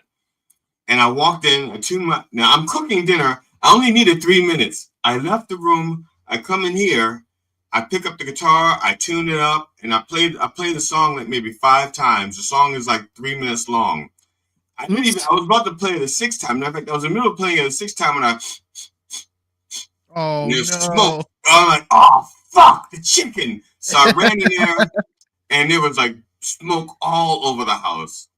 So I opened up the windows. I took the pan off the stove because it was still smoking, and I took it. Instead of taking it out back, because I have no place to put it out back, because everything out back is plastic now. The deck is Trex, which is not wood. The furniture is all plastic. The rails are plastic. So I can't take it out back. I needed some place so it could sit down and the smoke could just dissipate. So I take it out front and I put it on the concrete stoop and let the smoke just go. And so I call my wife, and my plan was to just go out and get dinner. I was going to buy dinner. So I called her to let her know that we weren't going to have the chicken breast and salad for dinner. And that's when things go. She goes, I can't hear. There's all this noise. And I was trying to tell her what had happened. And so she says, I can't hear you, which to me meant talk louder. I can't hear you. So I kept moving around because I knew it was working. Yeah. I knew it was working, but because she knew I had watched them, she didn't know that I had tested them. And so she just assumed that my earbuds were bad. So she goes, you need to have something checked. And so I took the earbuds out and I put the phone on speaker, bypassing the earbuds completely. And she still goes, I can't hear you. All this is static. Now I can hear her, and I can hear in her car. I can hear the radio and I can hear the traffic. Now, usually when you call her, her phone connects to her car. So I shouldn't hear the radio. And so I'm thinking, this is too much shit going on in her car. It's not me, it's her. So I'm trying to talk louder, and I'm walking around, and I'm trying to explain to her I burnt the dinner, and I was going to go out and get something. And she goes, I'll pick up something on the way home. And so we picked a place, and the place I picked was not open on Mondays. And I kept calling and calling, and nobody would pick up. And then I realized they're not open on Mondays anymore. So I called my wife, let her know, and she says she'll stop at the supermarket. She'll pick up some pre-cooked chicken, and we can make a salad and stuff like that. So I thanked her and everything, and then she gets home, and she's mad at me. And she's mad at me because something that's happened in her imagination. She goes, what? Yeah.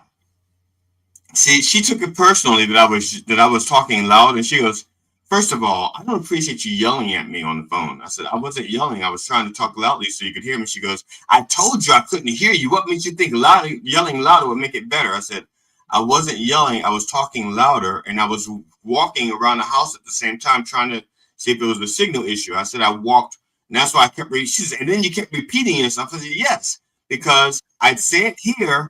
You say you can't understand me. So then I say the same thing in another spot. And I kept saying, how's this? How's this? How's this? How's this? Can you hear me now?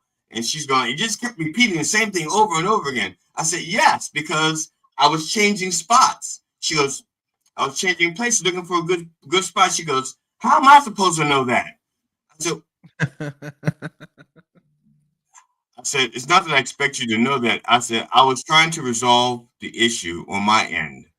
She said, you just hung up and called back. I said, I did hang up and call back. Remember, I apologized, and I hung up and I called back, and I apologized. And then she stopped for a second because she was ready to, she wanted more yelling. She wanted to do more yelling at me. And I did, she goes, then she switched the subject to, I am worried about you burning down the house. This is not the first time you've burned dinner. It's like, you're right. It's not the first time I've burned dinner. She goes, do I? And then she goes, if I can't trust you to cook dinner, do you need to just wait till I get home so you can cook dinner, so I can cook dinner so that you don't burn down the house? and she said, well, I thought to myself, I could be as smart as to say, sure, I won't cook anymore. You can cook. But I didn't do that. Yeah, good idea. You probably would have dug that hole a little deeper. Right, that's what she would have done. That's what she does.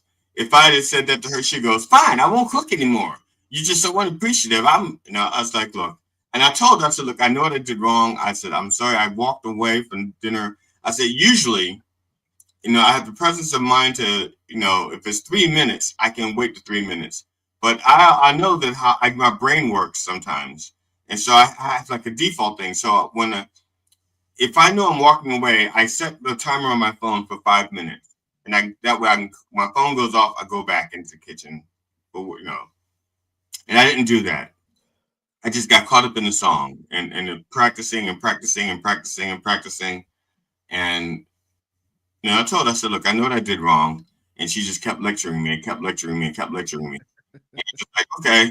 And then she looked at me and she said something like, I guess you don't want to kiss me now. I said, sure, I'll kiss you. I said, all that stuff you said is happening in your head, not mine.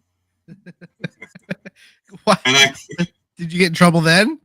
Well, no, because I kissed her. Oh, okay.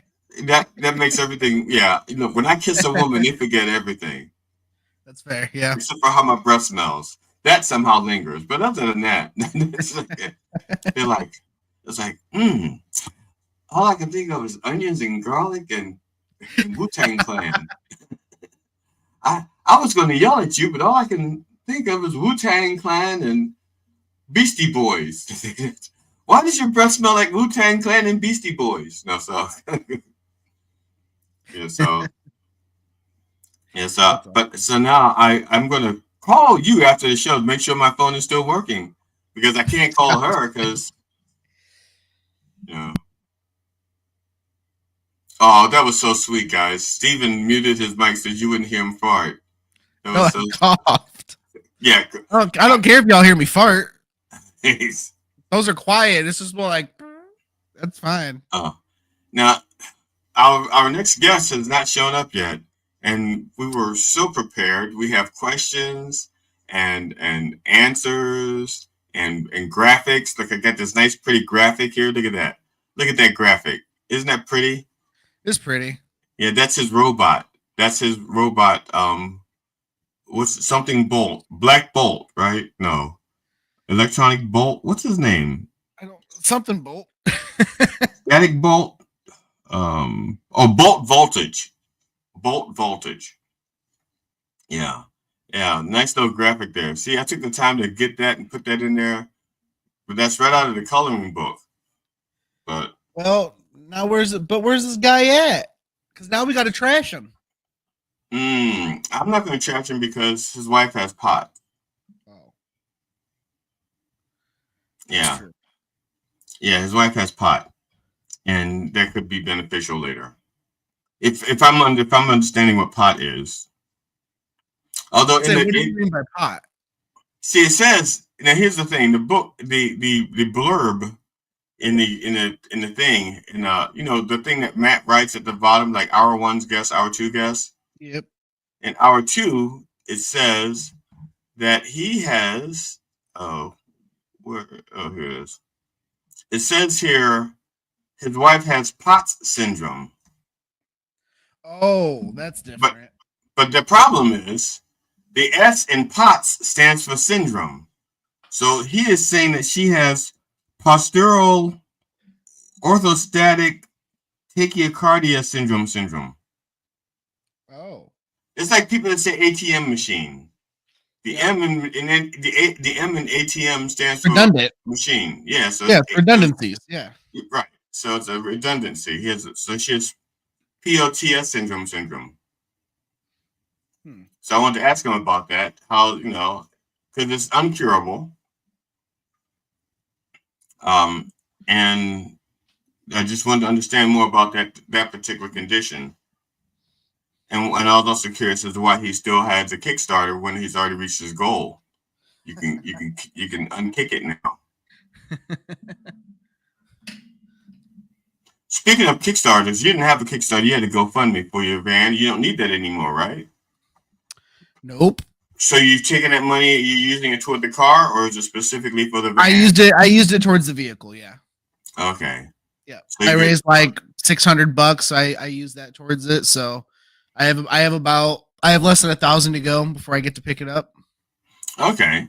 See everybody, and he thanked you for the contributions. All right. That was abrupt. That was mean. I was just trying to be nice and talk about him thanking people for the gifts to help him buy his vehicle. And he just leaves me alone just like that. That's mean. That's really mean. And now I don't have a guest. I don't have a thing. Oh my God. What?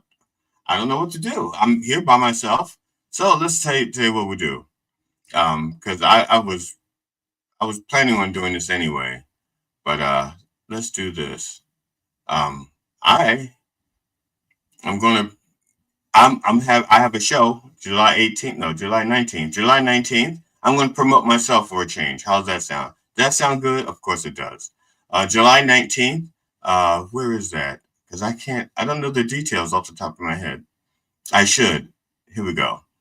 July 19th on plausible.com. If you're looking at the screen, it says www.plausible.com, PLAUZZABLE.com/GD Fenderson. It's a 90-minute show. It's going to be on Plausible. It's $5 per device. So if you have a computer and friends, you can actually sit around the comfort of your own home. I mean, it will be a live audience also, but there will be a live audience at what we call the So GD Funny Comedy Bunker, my basement. We're going to have people in my basement watching the performance, and then we'll also be streaming it live so that people can watch from the comfort of their home. You don't have to come out to watch me. Now, the reason why I did this, I believe I'm plausible, but I did this show because a friend of mine had reached out to me, and he says, I haven't seen your show. I haven't seen your show for a while. When's your next show? And I didn't have one scheduled. So I decided to schedule some for July 19th. And I scheduled for July 19th because I needed time to make sure I had it perfected. Just to rehearse it again. And so I needed time to work on it. And so I said, okay, July 19th. Well, my friend, I found out after I scheduled it that my friend died. He had stage 4 cancer, and he didn't know he had stage 4 cancer. He found out he had cancer by passing out driving. He was driving, he passed out, flipped his car, went to the hospital, and they go, "Yo, dude, you got stage 4 cancer. You're not going to make it very long." And he didn't make it very long. He died April 28th. But I'm not canceling the show. I'm still doing the show, even though I did schedule it for him July 19th. But I'm not dedicating it to him either. Maybe afterwards. Yeah, but I'm not going to tell people. I did this show for my friend, and he died. It's nothing like that. So July 19th, check it out. It starts at 7:30 p.m. www.plauzzable.com/GD Fenderson. And it's let me see, what's the name of the show? I'll tell you the name of the show. It's, let me see. Okay. The name of the show is Parodies, Nutsy Jokes, and Short Stories. And it's just like it sounds. Song parodies, some nutsy jokes, and short stories. And the format is very simple. Each song parody that I do, every song parody that I do has a story behind how I got to do that, why I wrote that particular song parody. And so I tell the short story and the nutsy jokes, and then I perform the parodies, and I move on to the next one. Now, this is different than what you may see on, like, if I post videos online of song parodies quite a bit. Well, not quite a bit, a lot, enough, often enough, so that people know that I do song parodies. But when I post them online, like on YouTube, you don't hear the story behind it. It's just the story. It's just the song itself, and that's it. You don't hear the story behind it. So that's why these shows are a little bit different. Because I tell the story, little funny stories, anecdotes, and then I play the music. And then I tell another story, anecdote, and then I go to the next the next song. And some of you are probably saying, gee, how do we know you're any good at song parodies? I don't know. Let me see if I can find one for you. Let's see. Give me a second. Don't know where to look. Let's try here. And let's try here. And okay. No, not that one. Here, let's do this. This is a song parody. I did this. This is recorded live at Teehee's in Iowa. It's a 4-minute song. It's a 4-minute thing, and I'm not going to tell you the story. I'm just going to play the song and play the video for the song. And this is just a sample of what you'll be seeing on July 19th. And this song, I will be doing this song on July 19th. So, like I said, G.D. Henderson and I waste a lot of time telling you about the song. The only thing you need to know right now is that this is my love ballad to my wife. Yeah, all right. If you recognize the melody, great. If you don't, I wrote it.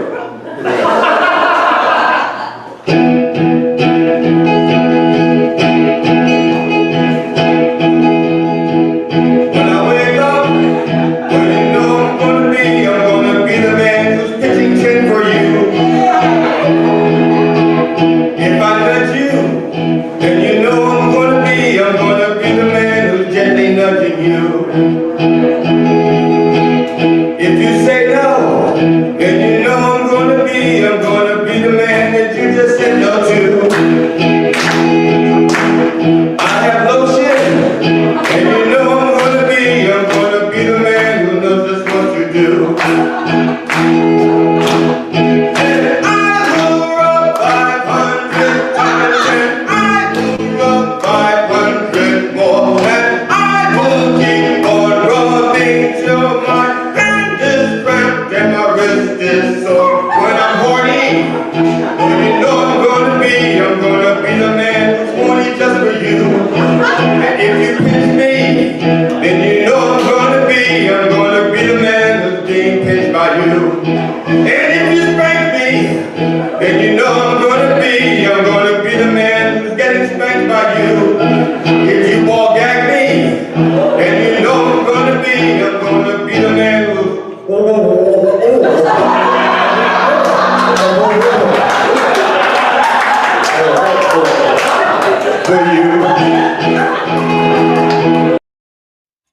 There we go. So that's just a little sample. The only reason why I stopped that because I don't know what the sound quality sounds like to you, and I have a version with the lyrics printed on the screen so that people can see it, but people on the radio wouldn't have seen it anyway. So, and I didn't want to give everything away. There's more to it. The song is longer, and this way you may want to tune in to hear the whole thing. Right, of course you do. Now. And I'm still waiting for, and Steven says, on my way back in a sec. And that was at least 4 minutes ago. So now we know that not only can he not walk, he also cannot tell time. So, I'm sorry. Now, what else do I have for you? Oh, let me tell you why Matt's not here. He has something to do. That's it. I don't have anything else other than that. And my other guest didn't show up. The other guest was Mr. John Wanzalak. He has a coloring book, coloring book for I guess adults and children called Bolt Voltage. And I guess I shouldn't be promoting it since he didn't show up to promote it himself. Why should I be doing his work for him? You're right, I shouldn't. Now. Oh, there's Steven is back. No, Wakanda forever. Wakanda forever. He's Wakanda, yeah. So what happened to you? We had a power surge or something. It was really weird. Like everything went off for about 10 seconds and then came back on. Just had to wait for my internet box to reset. Okay, because you said on my way back in a second. That was like 4 or 5 minutes ago. Yeah, it was. And Once the yellow unfortunately, light comes on the box, it usually goes green in like 10, 15 seconds. well, unfortunately, I'm the kind of person who believes what people say. So I thought I was only going to have to vamp for a couple of seconds, and it turns out you were gone for 4 minutes. I was like, what the fuck? Why'd you lie to me? Why'd you lie to me? You should have said, I'll be back as soon as I can. I apologize. I should have said, yeah. Because now I have to vamp. You're right. People You're have, right. people GD, I have to sit here. apologize. No, it's too late to apologize. You owe me big time now. You owe the audience. You know what? No, I don't apologize because I don't apologize to the audience. They got to hear your song. Well, not all of it, because I got to say something I have to save something for the show. Well, yeah, but you know what I'm saying. And I've heard the whole thing. It's a banger. Yeah, it's a headbanger.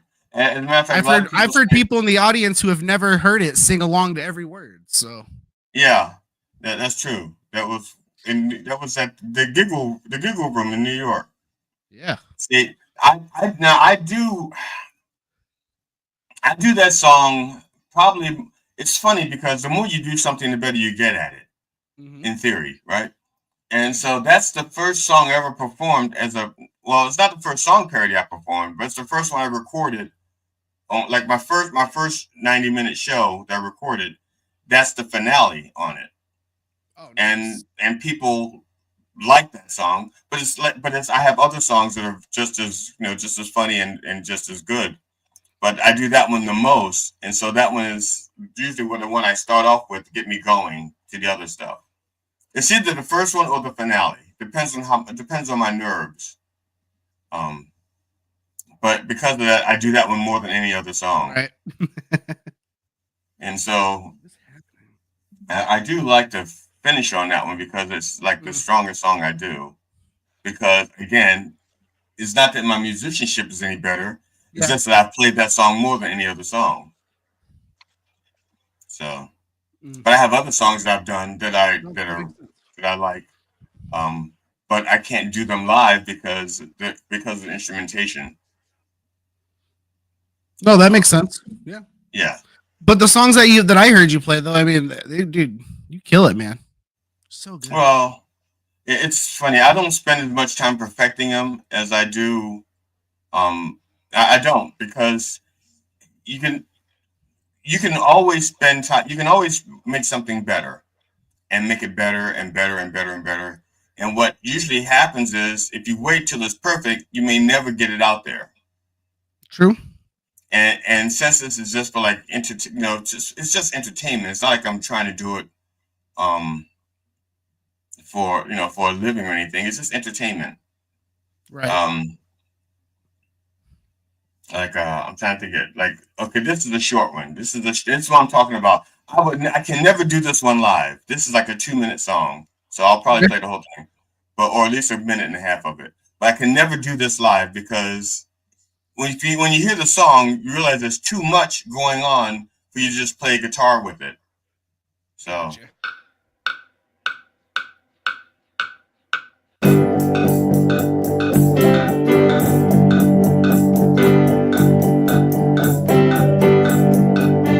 Something's not right, like it don't belong.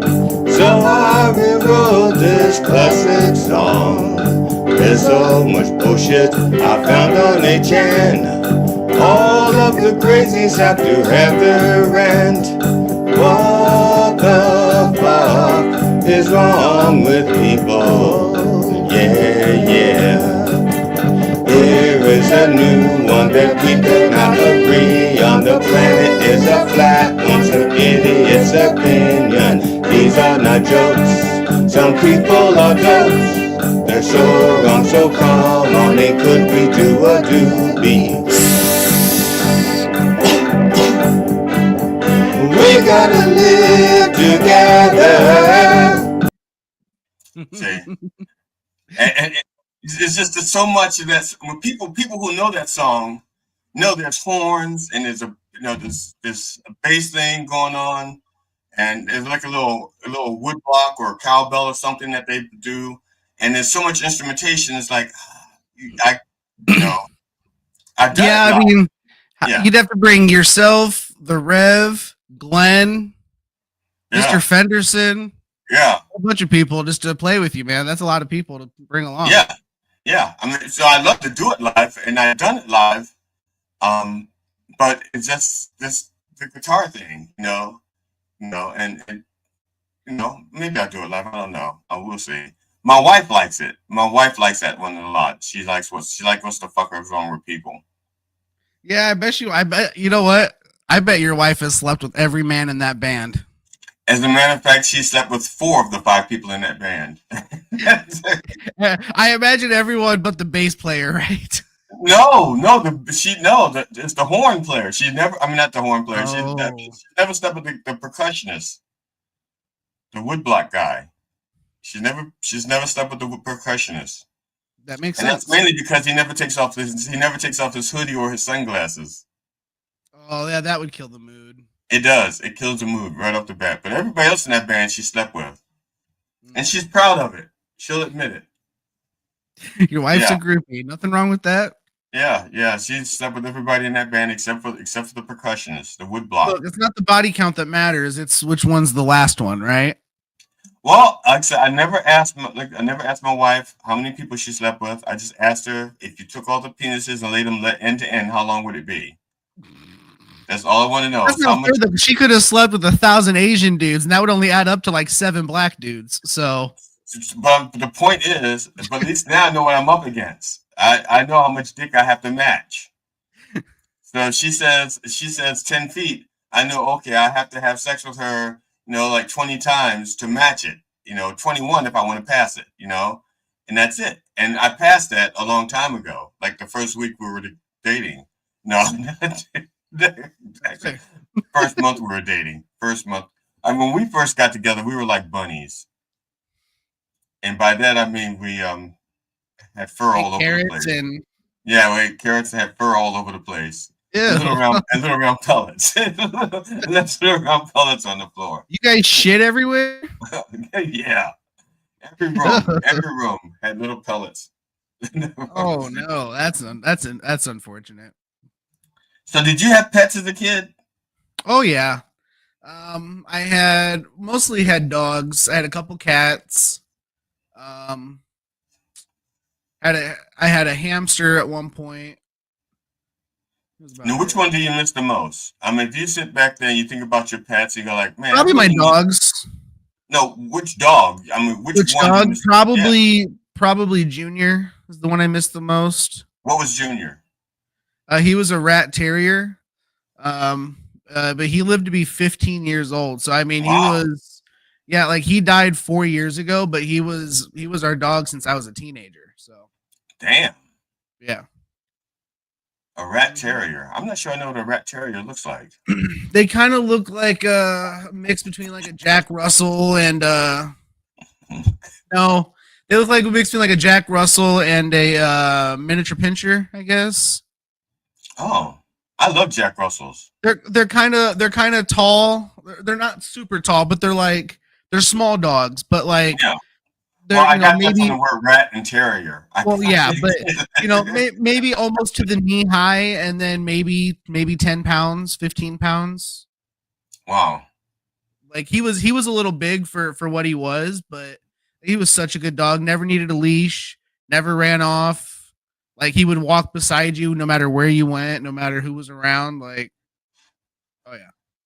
So at 15, what happened to him? How did you have to put him down? He ended up growing a tumor on his side, and it got to be about the size of a rat terrier. No, almost. I mean, it was probably a 2-pound mass on his side by the time he died. And he was like a 10-pound dog, and he had a 2-pound. Yeah, he couldn't stand. He could hardly stand. If he stand, he would fall over because it was so heavy. Damn. Yeah. So he got put down, but yeah, he was a great dog though, man. Yeah. Mm-hmm. And we had. But you had pets, right? Oh gosh, yeah. I've so many pets. So then this is not about me. This is about my nephew. My nephew, will tell you the story of how he got his first bicycle. How he bought his first bicycle. He he wanted a bicycle. He was going to get one from my mother because his mother was not reliable, drugs, and so we took him in. We were raising him, and money was kind of tight because my mother was a single mom at that point. She'd already killed off 2 husbands, and my nephew was her favorite person on the planet. So there was no way she was going to not get him the bicycle. He just didn't have the patience to wait. And we still live in Columbia, Maryland. So he learned this thing about white kids that he did not know before, and that is that they love to swap and trade things. And so he went out and caught a frog. Was it a frog first or he caught a frog. He traded the frog to this white kid for a snake. He traded the snake to another white kid for a skateboard. He traded the skateboard to another white kid for a bicycle. And that's how he got his first bike. Dang, that's a barter system, man. Yeah. That's true though, dude. White kids, dude, we love trade. I remember when I was 10 years old, I had my first cell phone, right? I saved up babysitting money for like 6 weeks or some shit. Bought a cell phone, and then my buddy got a new Game Boy. And I was like, man, I want that. And he goes, well, I really want a cell phone. I was like, I'll trade you. We traded, and then, like 2 days later, our moms were like, nope, not allowed. Here's the problem. I don't think Ian was listening to this story because he says it's called horse trading.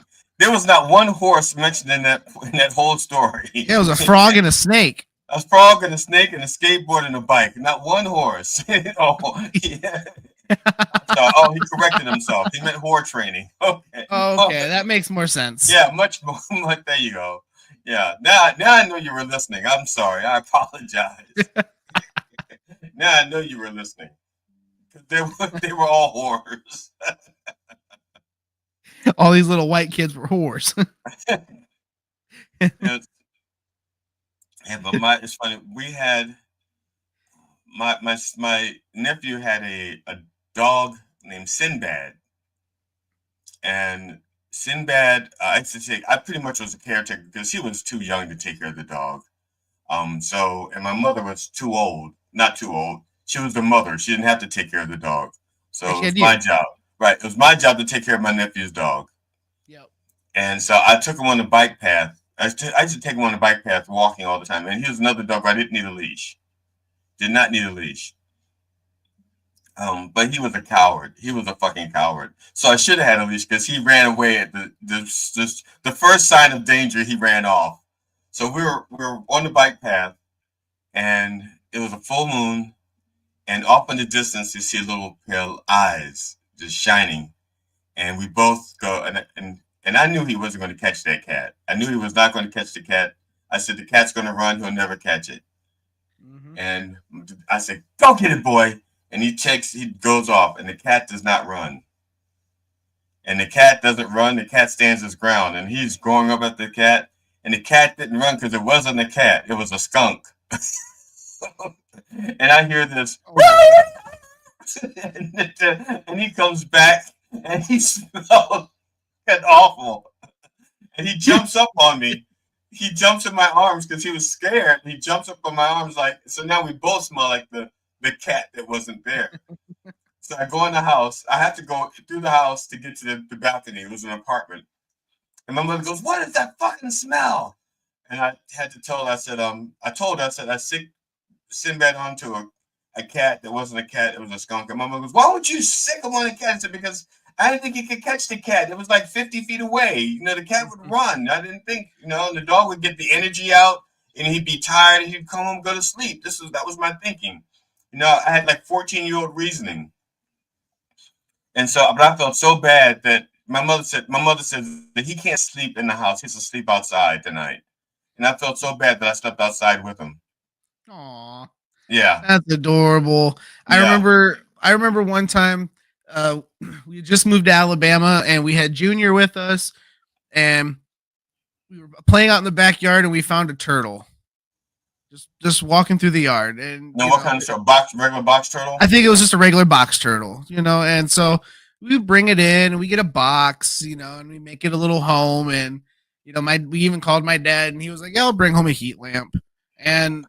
But we didn't even get that far because maybe 2 hours later, we're eating dinner, and we hear a bunch of like somebody ate the turtle. Almost. So we hear a bunch of banging around, and then we hear the dog yelping, and we go in the bedroom, and the dog's on the bed, and he's looking down, and his nose is bleeding, and this turtle is just sitting there. And apparently, it wasn't a box turtle; it was a snapping turtle. Yep. And so the dog picked it up, and when the dog picked it up, the turtle bit it on the nose. And so, yeah, it was a big ordeal. And my mom was like, "Get that thing out of this fucking house right now." Now, when she said that, was she talking about the turtle, the dog, or you? Probably the turtle and me. Probably. Okay. Would be my guess. Yeah. Yeah, that was the last time I ever tried. That was the last time I tried bringing a pet home. I'm pretty sure. Now, how old were you? How come you didn't know it wasn't a box turtle? Because box turtles and snapping turtles do not look alike. No, I think I was 12. You should. That's old enough to know. Country boy, you were a country boy, 12-year-old country boy. By the time a country I wasn't boy a country boy yet. I had just moved from the city. All I knew was it was a turtle. That's you are a disgrace. Because every country boy, by the time he's 12 years old, knows the difference between a polecat, a turtle, a box turtle, a snap turtle. By 13, I was playing in the holler, eating turtles and everything else. But at 12, I was just a naive little city boy that knew nothing. That's a shame. Your dog paid the price for your ignorance. He did. He had that scar for the rest of his life.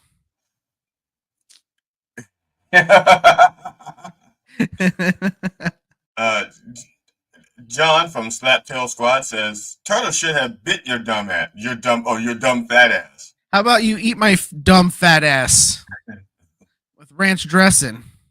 Okay, that's rude. How do you know he's not lactose intolerant? I hope he is. I hope he eats my ass and he has to shit everywhere.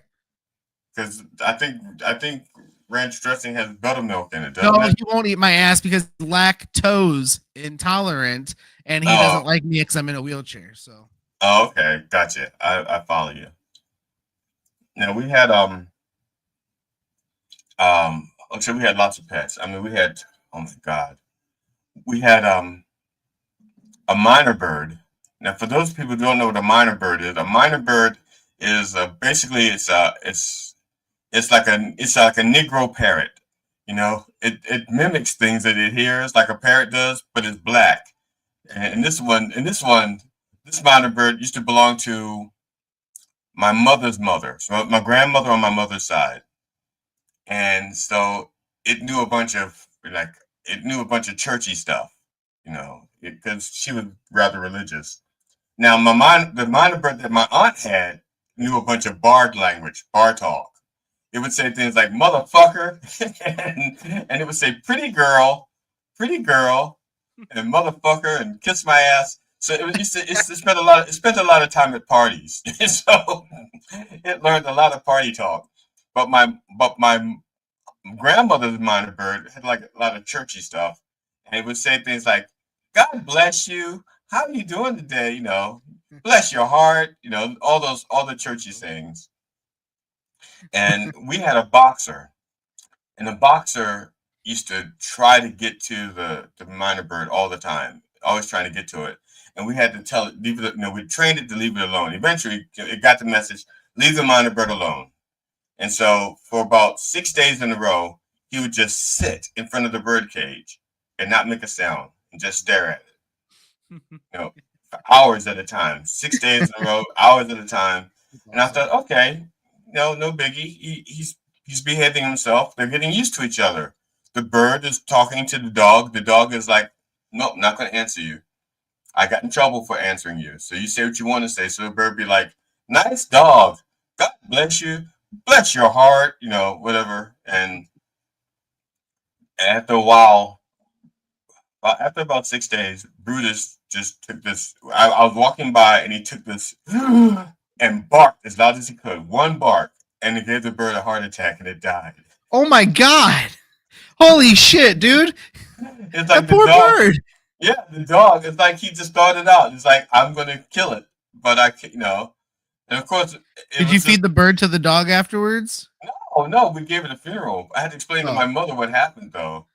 And my mother, That's awesome. and it turns out that was not the only animal that Brutus had planned to kill. Yeah, and he tried Your to kill dog the was a dog. serial killer? He was a serial killer. Now, this is the funny thing. There was a dog across the street. Her name was Queenie, and Queenie was the baddest female dog in the neighborhood.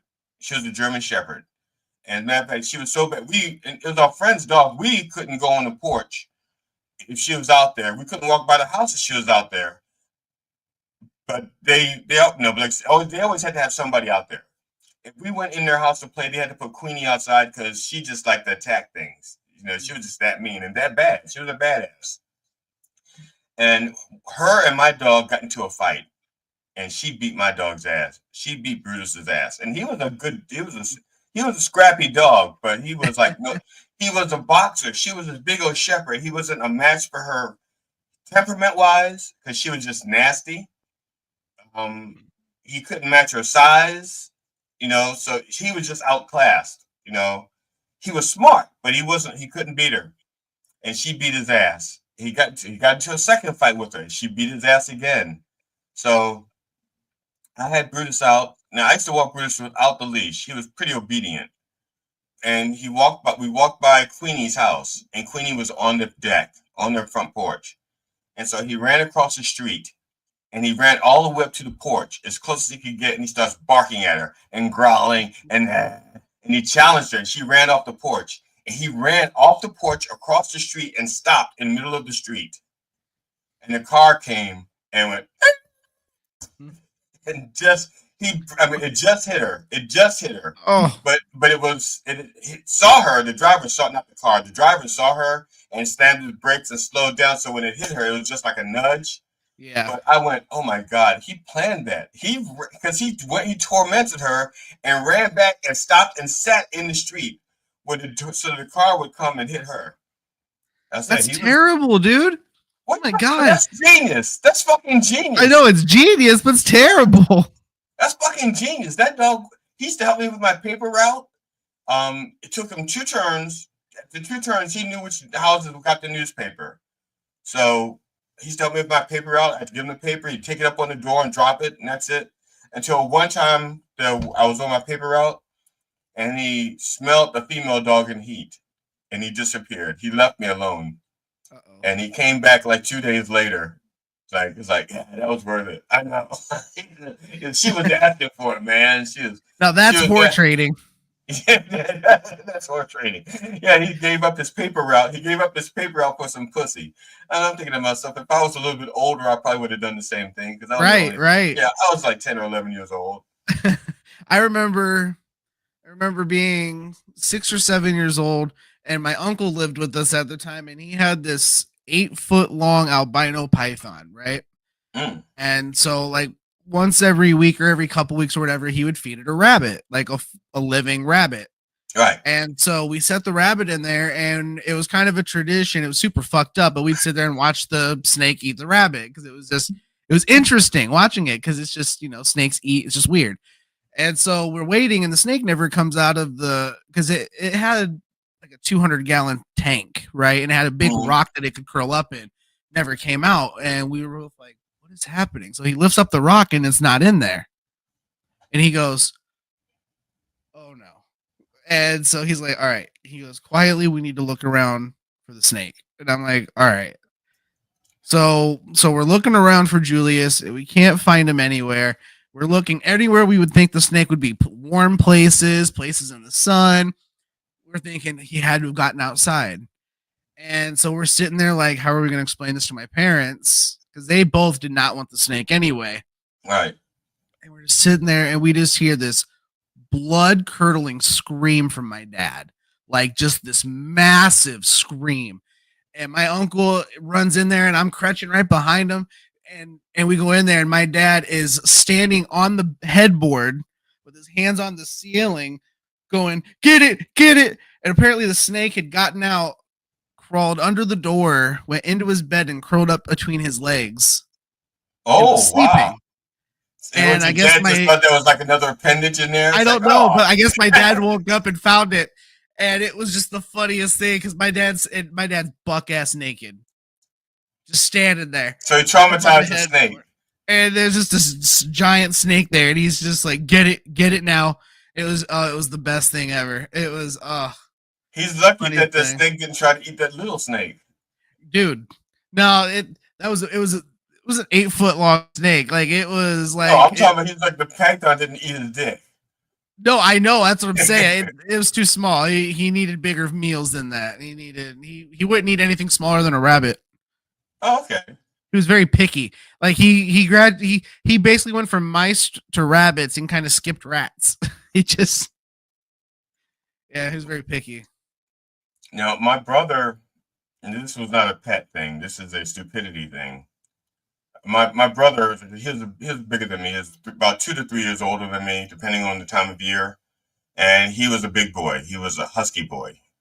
Matter of fact, if you look up husky jeans and Sears Roebuck, that's what he wore. He wore husky clothes. Now they would say plus size, but back then Sears, he had to shop at Sears and buy husky jeans.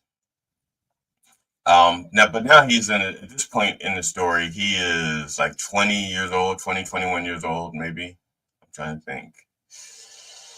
Maybe a little bit older. Yeah, he was a little bit older than that. Because I think I was 24 or so. He was like maybe 27. And he's over his girlfriend's house. And a mouse is in the bathtub. And my brother is afraid of mice. Oh, no. Now, here's the problem. The mouse is in the bathtub. The mouse cannot get out of the bathtub because the bathtub is too smooth. It tries, but it can't get out the tub. All my brother had to do was leave the bathroom and he's safe. But he doesn't do that. He leaves the bathroom and he comes back with a gun. And he's trying to shoot the mouse in the bathtub. This is an old house. Shit. This is an old house with a cast iron bathtub. Yeah, I was gonna say it's fucking probably ding ding ding ding ding ding ding. Oh yes, no. Yes. He's shooting at a mouse in a metal bath in a cast iron bathtub. Oh no! And he's not hitting the mouse. Not one bullet hit that mouse, but 4 bullets hit other parts of that bath. He's lucky he didn't kill himself. Yeah, no shit. Yeah. I mean, if you were. Imagine standing in the tub and shooting, and it goes through your leg 3 times. Like, what the hell? Yeah. So he went back, and like I said, it was one of those revolvers where it only held 5 bullets. Yeah. But he only had 4 in there. I don't know why, but he took 4 shots at the mouse, missed 4 times, and shot up the bathroom. I mean, and he was lucky he didn't kill himself. Speaking of stupidity, my super racist KKK grandpa, about 6-7 years ago, was cleaning out his daily carry. And actually, I'm pretty sure it's the gun I carry now. I think I wanted it because it drew his blood, and I was like, but he was trying to put it the new leather holster on it because the gun that he carried and that I carry now is it's a full compact, right? It's a Sig Sauer 380. And it has a leather holster, so it fits in your back pocket, looks like a wallet, but it's a gun. And he was trying to put this holster on, and he's a fucking idiot. Did not take the magazine out, did not clear the chamber. And as he's putting it in and shoving it in, pulls the trigger and blows a hole through his hand. Like, what the fuck? And I remember at the time, like, keep in mind, we don't really ever talk to him. It was one of those things where like we check in on him once a year, see if he was alive or not. Right. When my aunt would come visit. So we go over there and we're like, my aunt's helping him like dress his hand. And like it looks like a murder scene. There's just chunks of hand on the table, there's blood on the couch and the floor. And I'm just like, oh my God. Now this is the aunt that's a nurse? Yeah. Why didn't he call? Is that why he called her as opposed to like say calling the doctor or an ambulance or something? Oh no. This was he had to call an ambulance and everything. Oh, okay. Like, so this is later. She's like helping him change the dress. Yeah, like this side of his hand looked okay. This side was just gone. So okay. Well, because my grandpa, again, he's just not a very good person. and he made sure he carried hollow points. So whenever he did have to use it, he would make sure he really fucked him up. And so when it went through his hand, it blew the back out of his hand. And yeah, it was a fucking mess. It was dumb as shit, stupid.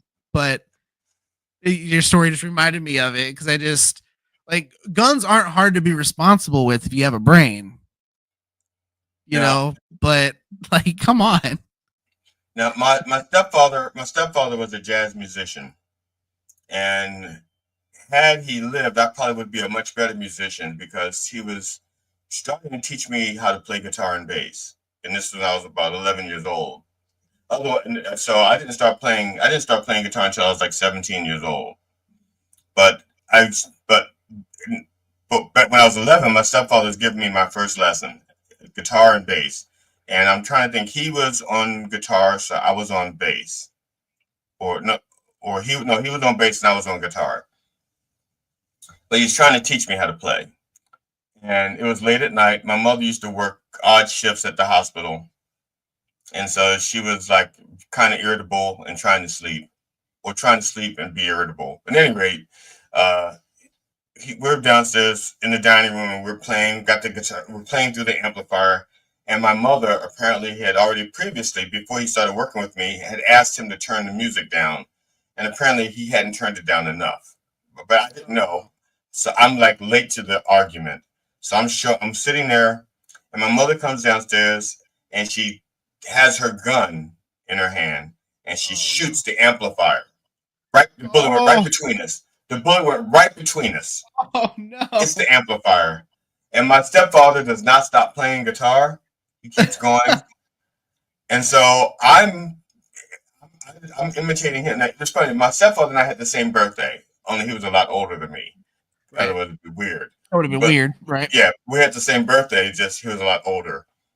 And so I'm watching him and I said, okay, well, I'm just going to do the same thing. So I kept playing also, but I was scared shitless. I mean, my mother just shot at us, but my stepfather wasn't moved at all. And my mother goes upstairs. She shoots and she goes upstairs. And my stepfather looks at me and he goes, never show fear. That was what he said to me when. Damn, what a life lesson. Yeah. Well, it worked. I mean, it worked because I've had guns drawn on me quite a few times. And each time I didn't show fear. And I'm still here. I think it does it once you have it done to you one time, it does one of two things for you. It either terrifies you to where you panic, right, or you become kind of stoic to it. Like the first time it happened to me, I remember it very clearly. I was 9 years old, Indianapolis 500. And me and one of the guys that lived in the trailer park with us, we were squirting people with squirt guns because it was like 100 degrees. And I accidentally squirted a biker dude's jacket. I think it was a Hell's Angel. Fucking went off. And he got in our face. And I was always a kind of a big kid, you know, and he was like, and he started getting angry at me. He goes, no, he's a kid. Leave him alone. And he pulled a gun out and pulled it at me. And the dude got between me and the guy with the gun. And he goes, not a good idea. And talked the guy out. He walked away and he turned around and he goes, look, he goes, 9 times out of 10, if somebody wants to use it, you're not going to have a chance to talk to them. He goes, right. If they didn't pull the trigger, stay calm, talk it out. And that stuck with me because my grandfather's pulled a gun on me before. I've had guns pulled on me at work before. Like it's a thing that happens. And it's just one of those things where you just kind of accept it. That's what my stepfather told me. Not scary anymore. Like if you're going to do it, just do it. Yeah, my stepfather says, you're never going. My stepfather says you're not going to be able to beat a bullet. So if they want to shoot you, they should shoot you. You know, you can't stop them. You can't stop somebody from shooting you if they've got the gun. So don't show fear, don't panic. You know, stay calm. Mm-hmm. And so I did. I've had 11 police officers pull guns on me. Jesus I've Christ. had two prospective robbers pull a gun on me. And I had my sister's boyfriend pull a gun on me, but he didn't actually pull it on me. And as a matter of fact, if you watch my second comedy special, The Disillusionist, I talk about that story in The Disillusionist. I tell the entire thing, and it's really funny in there. So watch The Disillusionist and fast forward to the gun part. Yeah, I've had a gun pulled on me 5 times in my life, and then I think I've only had to pull mine once. And I was in a Kroger bathroom, and I went in, and there was a guy washing his hands. And as I was getting ready to go into the stall, he goes, "Hey man, you have a few bucks I can borrow?" And I was like, "I don't. I carry a card." And he goes, "Okay." And then as soon as I went in the stall, I went to the bathroom. I come out, and he's still standing there. I thought he had left, and he goes, "You mind if I check your wallet?" And I was like, "Sure." And if I don't have my gun that fits in my pocket, then it's like on my waistband on my back. So I was pretending to grab my wallet, and I didn't even have to point it at him. I just pulled it out. He saw it and he ran. So, my goal is to never have to use it. I'm not one of those fucking psychos that carries a gun and now they're like, "I'm big and bad." No, my goal is I've gotten beat up while carrying my gun. Like, I don't pull it unless I feel like I'm absolutely in trouble and need it, so it's just, I'd rather not have to use it if I don't have to. Now, I'm not a gun person. I like knives. I believe in the personal stabby thing, but I'm very good with a knife. The least the knife that I had was a throwing knife, and I could throw 10, 15 feet and hit you right in the throat if I wanted to. Well, my biggest thing is I'm being in a chair. Like I'm perceived as an easy target, and while I can throw hands and I can. It's funny because I just thought you were an easy lay, but you're an easy target too. Well, I'm an easy lay also, but I can throw hands and like kind of carry my own, but I'd rather not risk it if I don't have to either. You know what I'm saying? Especially if I have like a lady or kids with me. If somebody's trying to start shit, like. They're probably not trying to, just be a jerk. They're probably trying to cause some harm. So I'd rather just be ready just in case. Ian. I would not know. Look, while I have won some fights, I have equally lost as many, if not more fights. So I have beaten people up, but I've also gotten my ass whooped. So in no way, shape, or form am I saying I'm a good fighter. I wouldn't even say I'm an okay fighter because I don't fight fair. I usually use my weight to my advantage. I dead weight. I get. That's not fighting. There's such a thing as fighting fair. There is because I'll bite and pull hair. I don't give a shit. And so I learned that because I used to fight fair when I was little, and then because I learned to fight, I learned manners, and so I didn't like to hurt people. But it just occurred to me, Stephen, that today's episode is called Comedy and Storytelling, and that's what we're doing now. Although it wasn't supposed to be us telling stories, it was supposed to be our other guests telling stories. But now we're keeping it real. We're doing the storytelling. We're keeping it real. Coffee with the dog. It's like because like I said, my brother and I, we didn't get along, and my brother never took up for me. If I got into a fight and I lost, it was like, so what? You shouldn't have lost. He never took up for me. And quite often it was his friends that were beating me up. was he a big brother? You mean like in the sense that he had the commercial Big Brothers and Sisters? No, was he an older brother or a younger brother? Oh yeah. Older brother. The youngest. Yeah. Okay, yeah. Well, that kind of makes sense because I remember really well when my little brother started getting into fights. The first couple times, my friends and I just kind of sat back and watched, and then when he lost, we kind of just told him where he fucked up, and then it was his friends. It was usually his friends that were beating me up, though. Sometimes it was my friends too, so I get that, But that's wrong. Here's the thing that we taught my brother to fight like a WWE wrestler. We taught him how to suplex people. So the first time he got in a fight, he suplexed a kid into a swing set. And I was like, yes. And then I felt bad because then I felt like we were like sanctioning these fights just for us to watch as like we were sanctioning like little brother fights. It was great. It's terrible, but no, my brother just didn't like me. He taught me to roller skate, but he didn't teach me how to stop.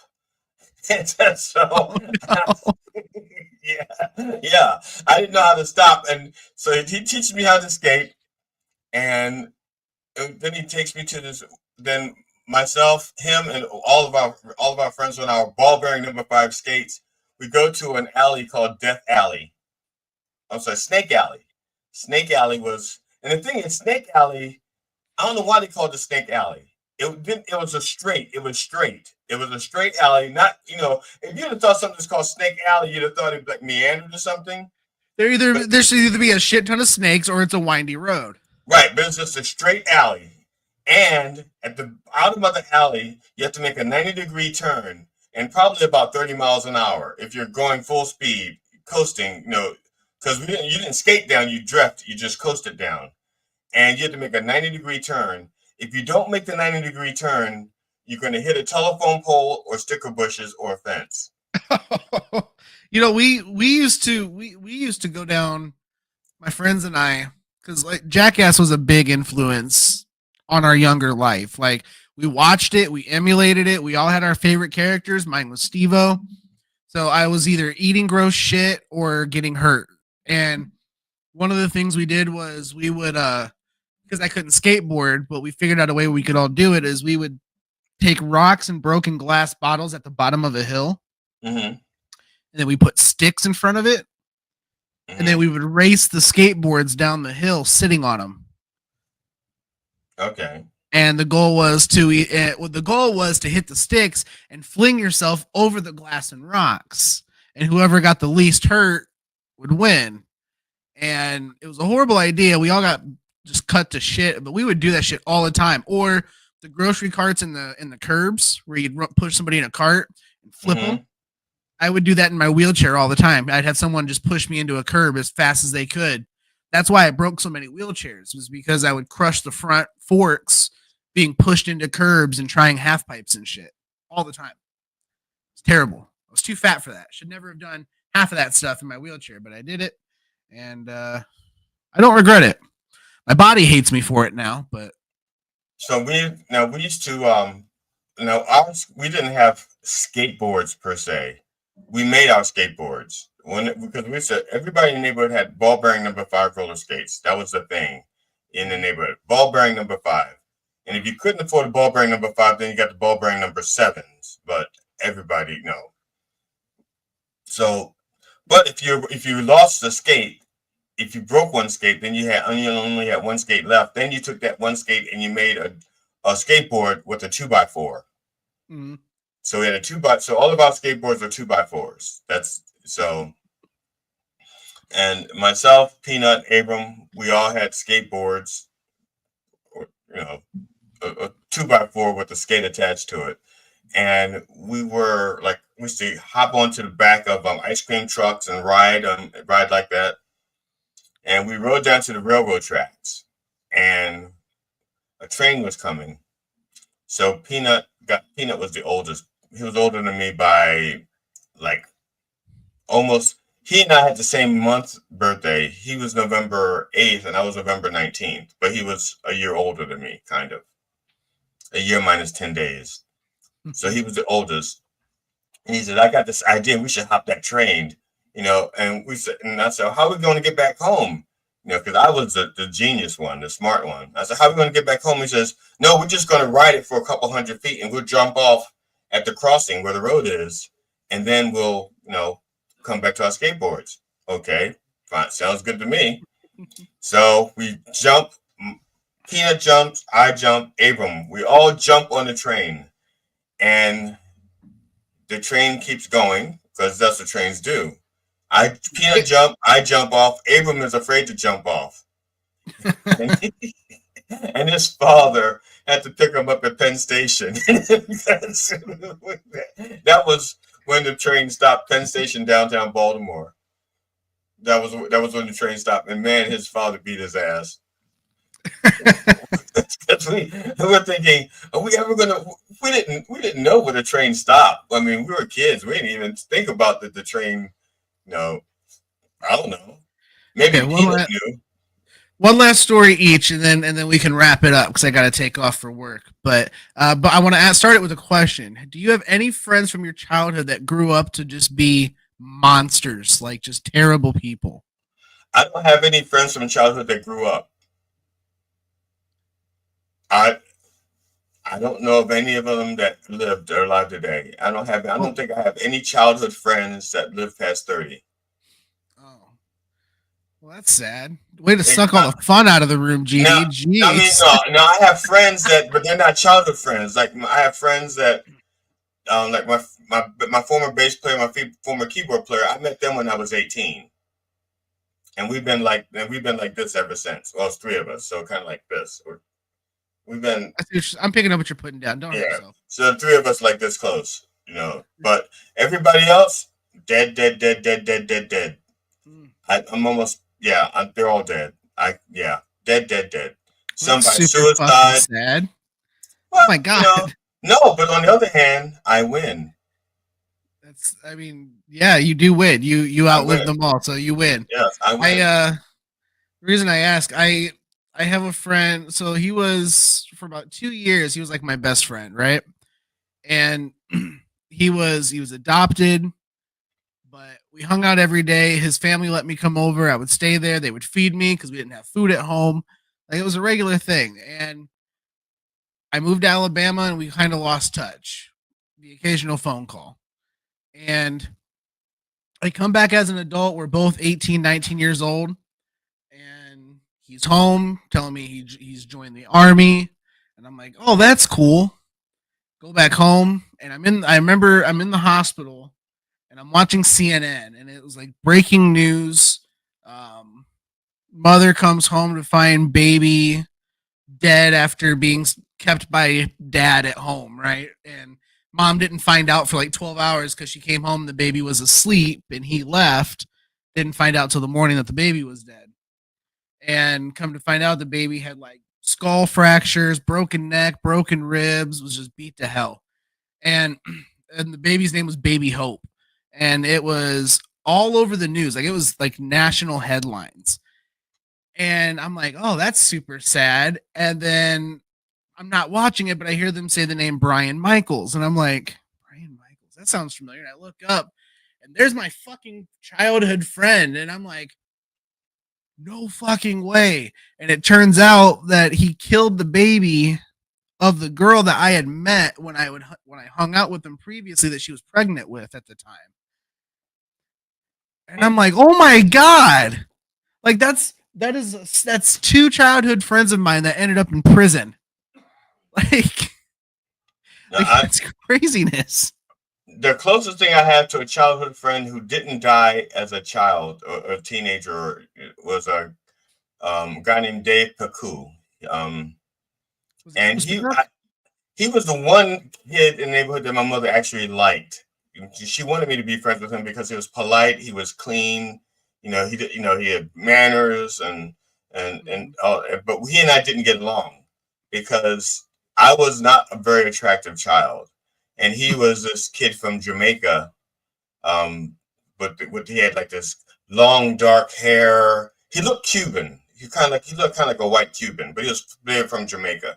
And especially, matter of fact, they looked more Indian. They looked more like Hindu Indian, but they were from Jamaica. And so I didn't like him because all the girls that I liked immediately flocked to him because, again, I was not a very attractive kid. And and so the kids in the neighborhood, I hate unattractive kids. So the kids in the neighborhood got us, provoked us into a fight. And I was like, okay, great, I'm gonna fuck his face up. And so we got into a fight. I beat him up. And then his mother came out. And his mother from Jamaica threatened me with voodoo. So I was scared because she threatened to turn me into an alligator. And so she says, I'll turn you into a fucking alligator. So I ran home and I told my mother, and my mother practiced witchcraft as well. So my mother goes out there and she's threatening her, like, look, my mother says, you're not the only one around here who practices witchcraft. My mother goes, you turn my son into an alligator, I'm going to turn your son into a frog, and my son is going to eat your son. You know, and so they're having witchcraft battles. You know, they're having witchcraft fights in the middle street, but then nobody's throwing spells. They're just doing the dozens using witchcraft spells. Like, well, yeah. Well, if you turn my son into a frog, I'm going to turn your son into. I'm going to curse your whole family, and your son's dick will fall off, and like, oh yeah, well, and it was like this really bizarre fight between two people who practice witchcraft without throwing a single spell. You know, it would be like Ali and Frazier arguing and never throwing a punch. You know? So it's like watching wrestling today. Yeah, it was like watching wrestling. They just cursing at each other and threatening each other's families with curses and stuff. But no, yeah. I'm gonna hurt you eventually. Yeah, someone in your family dies. That's my spell. Shit, it eventually worked. Yeah, that's right. 30 years from now, your son's going to die, and it's my spell. But now, Dave and I did. Dave grew up to become a homicide cop. I did know that. So he's probably the only, but again, we weren't like friends, you know? He was the kid in the neighborhood that my mother approved of. So if I wanted to have somebody spend the night, I could have him over because my mother approved of him, but we weren't close, you know. Was he sleeping with your mom? Huh? Was he banging your mom? I don't think so. My mom liked big dicks. How do you know his dick was small? I beat him up.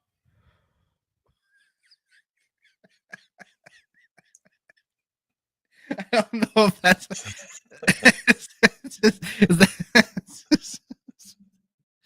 I don't know. What a good place to end the show. Let's look at this one more time to cleanse the palate. Ooh. That's what this last hour would have been about, but fuck it. All right.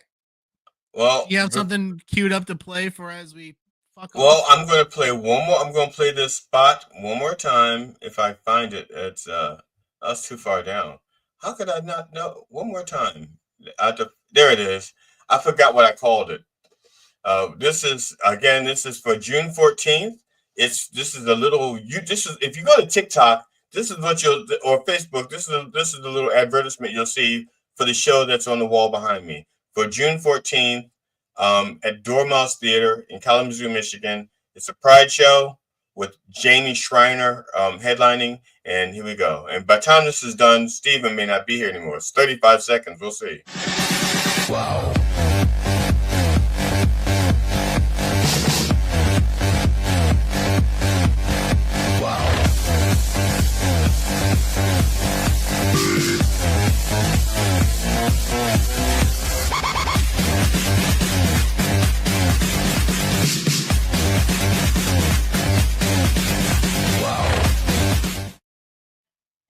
All right. Wow. That's what I'd say. Wow. So, as we say, ladies and gentlemen, oh, no. There we go. That's it. So, Steven, you want to, well, you can tell people to turn on the radio, but that's not the song I'm doing, okay? I'm doing one of mine. You're muted. Is that on purpose? Don't forget to turn on your radios and hear some black guy music. Well, I have a question for you. Why when you mute your microphone, it doesn't show up on the microphone here as muted? Because I'm muting it on my mic itself. Oh, okay. Okay, gotcha. That makes sense. Yeah. All right. This is from my 1996 CD called Volatile Cocktail. This is the first track, I Haven't Got a Clue. And it's the closest thing to a music video that I have.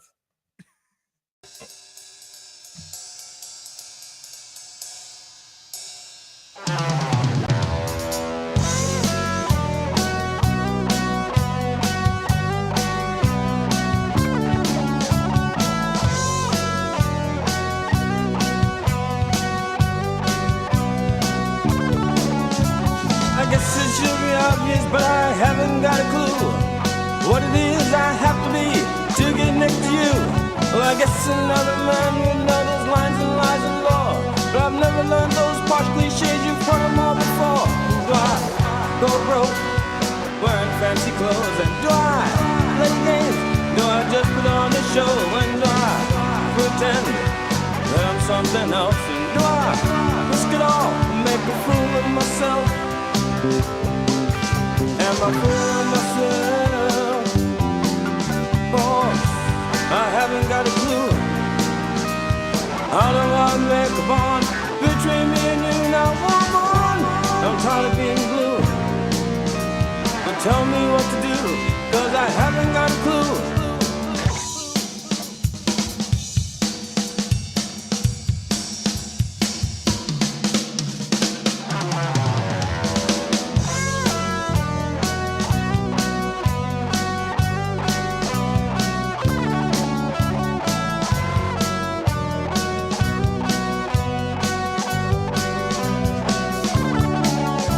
I guess you think I'm stupid, 'cause I haven't got a clue.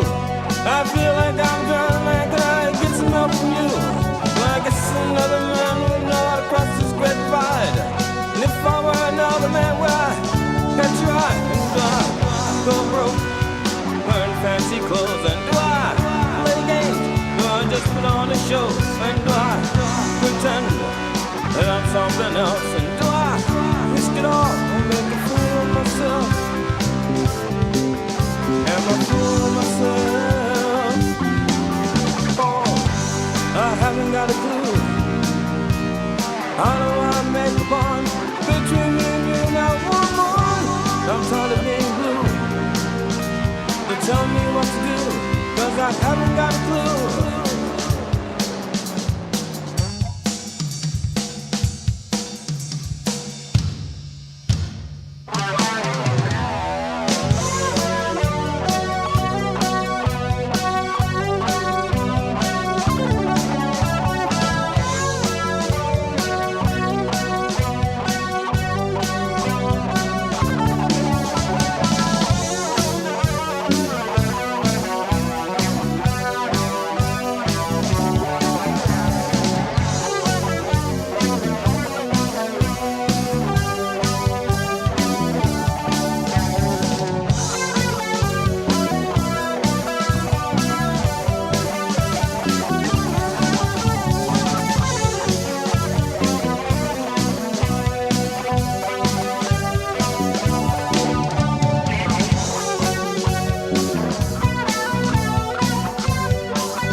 Goodbye, everybody. Have a good show, a good day, and I'll see y'all tomorrow on Wednesday, the 14th, where our guest will be. I have no idea because I can't see that far in advance. But take care of yourselves, and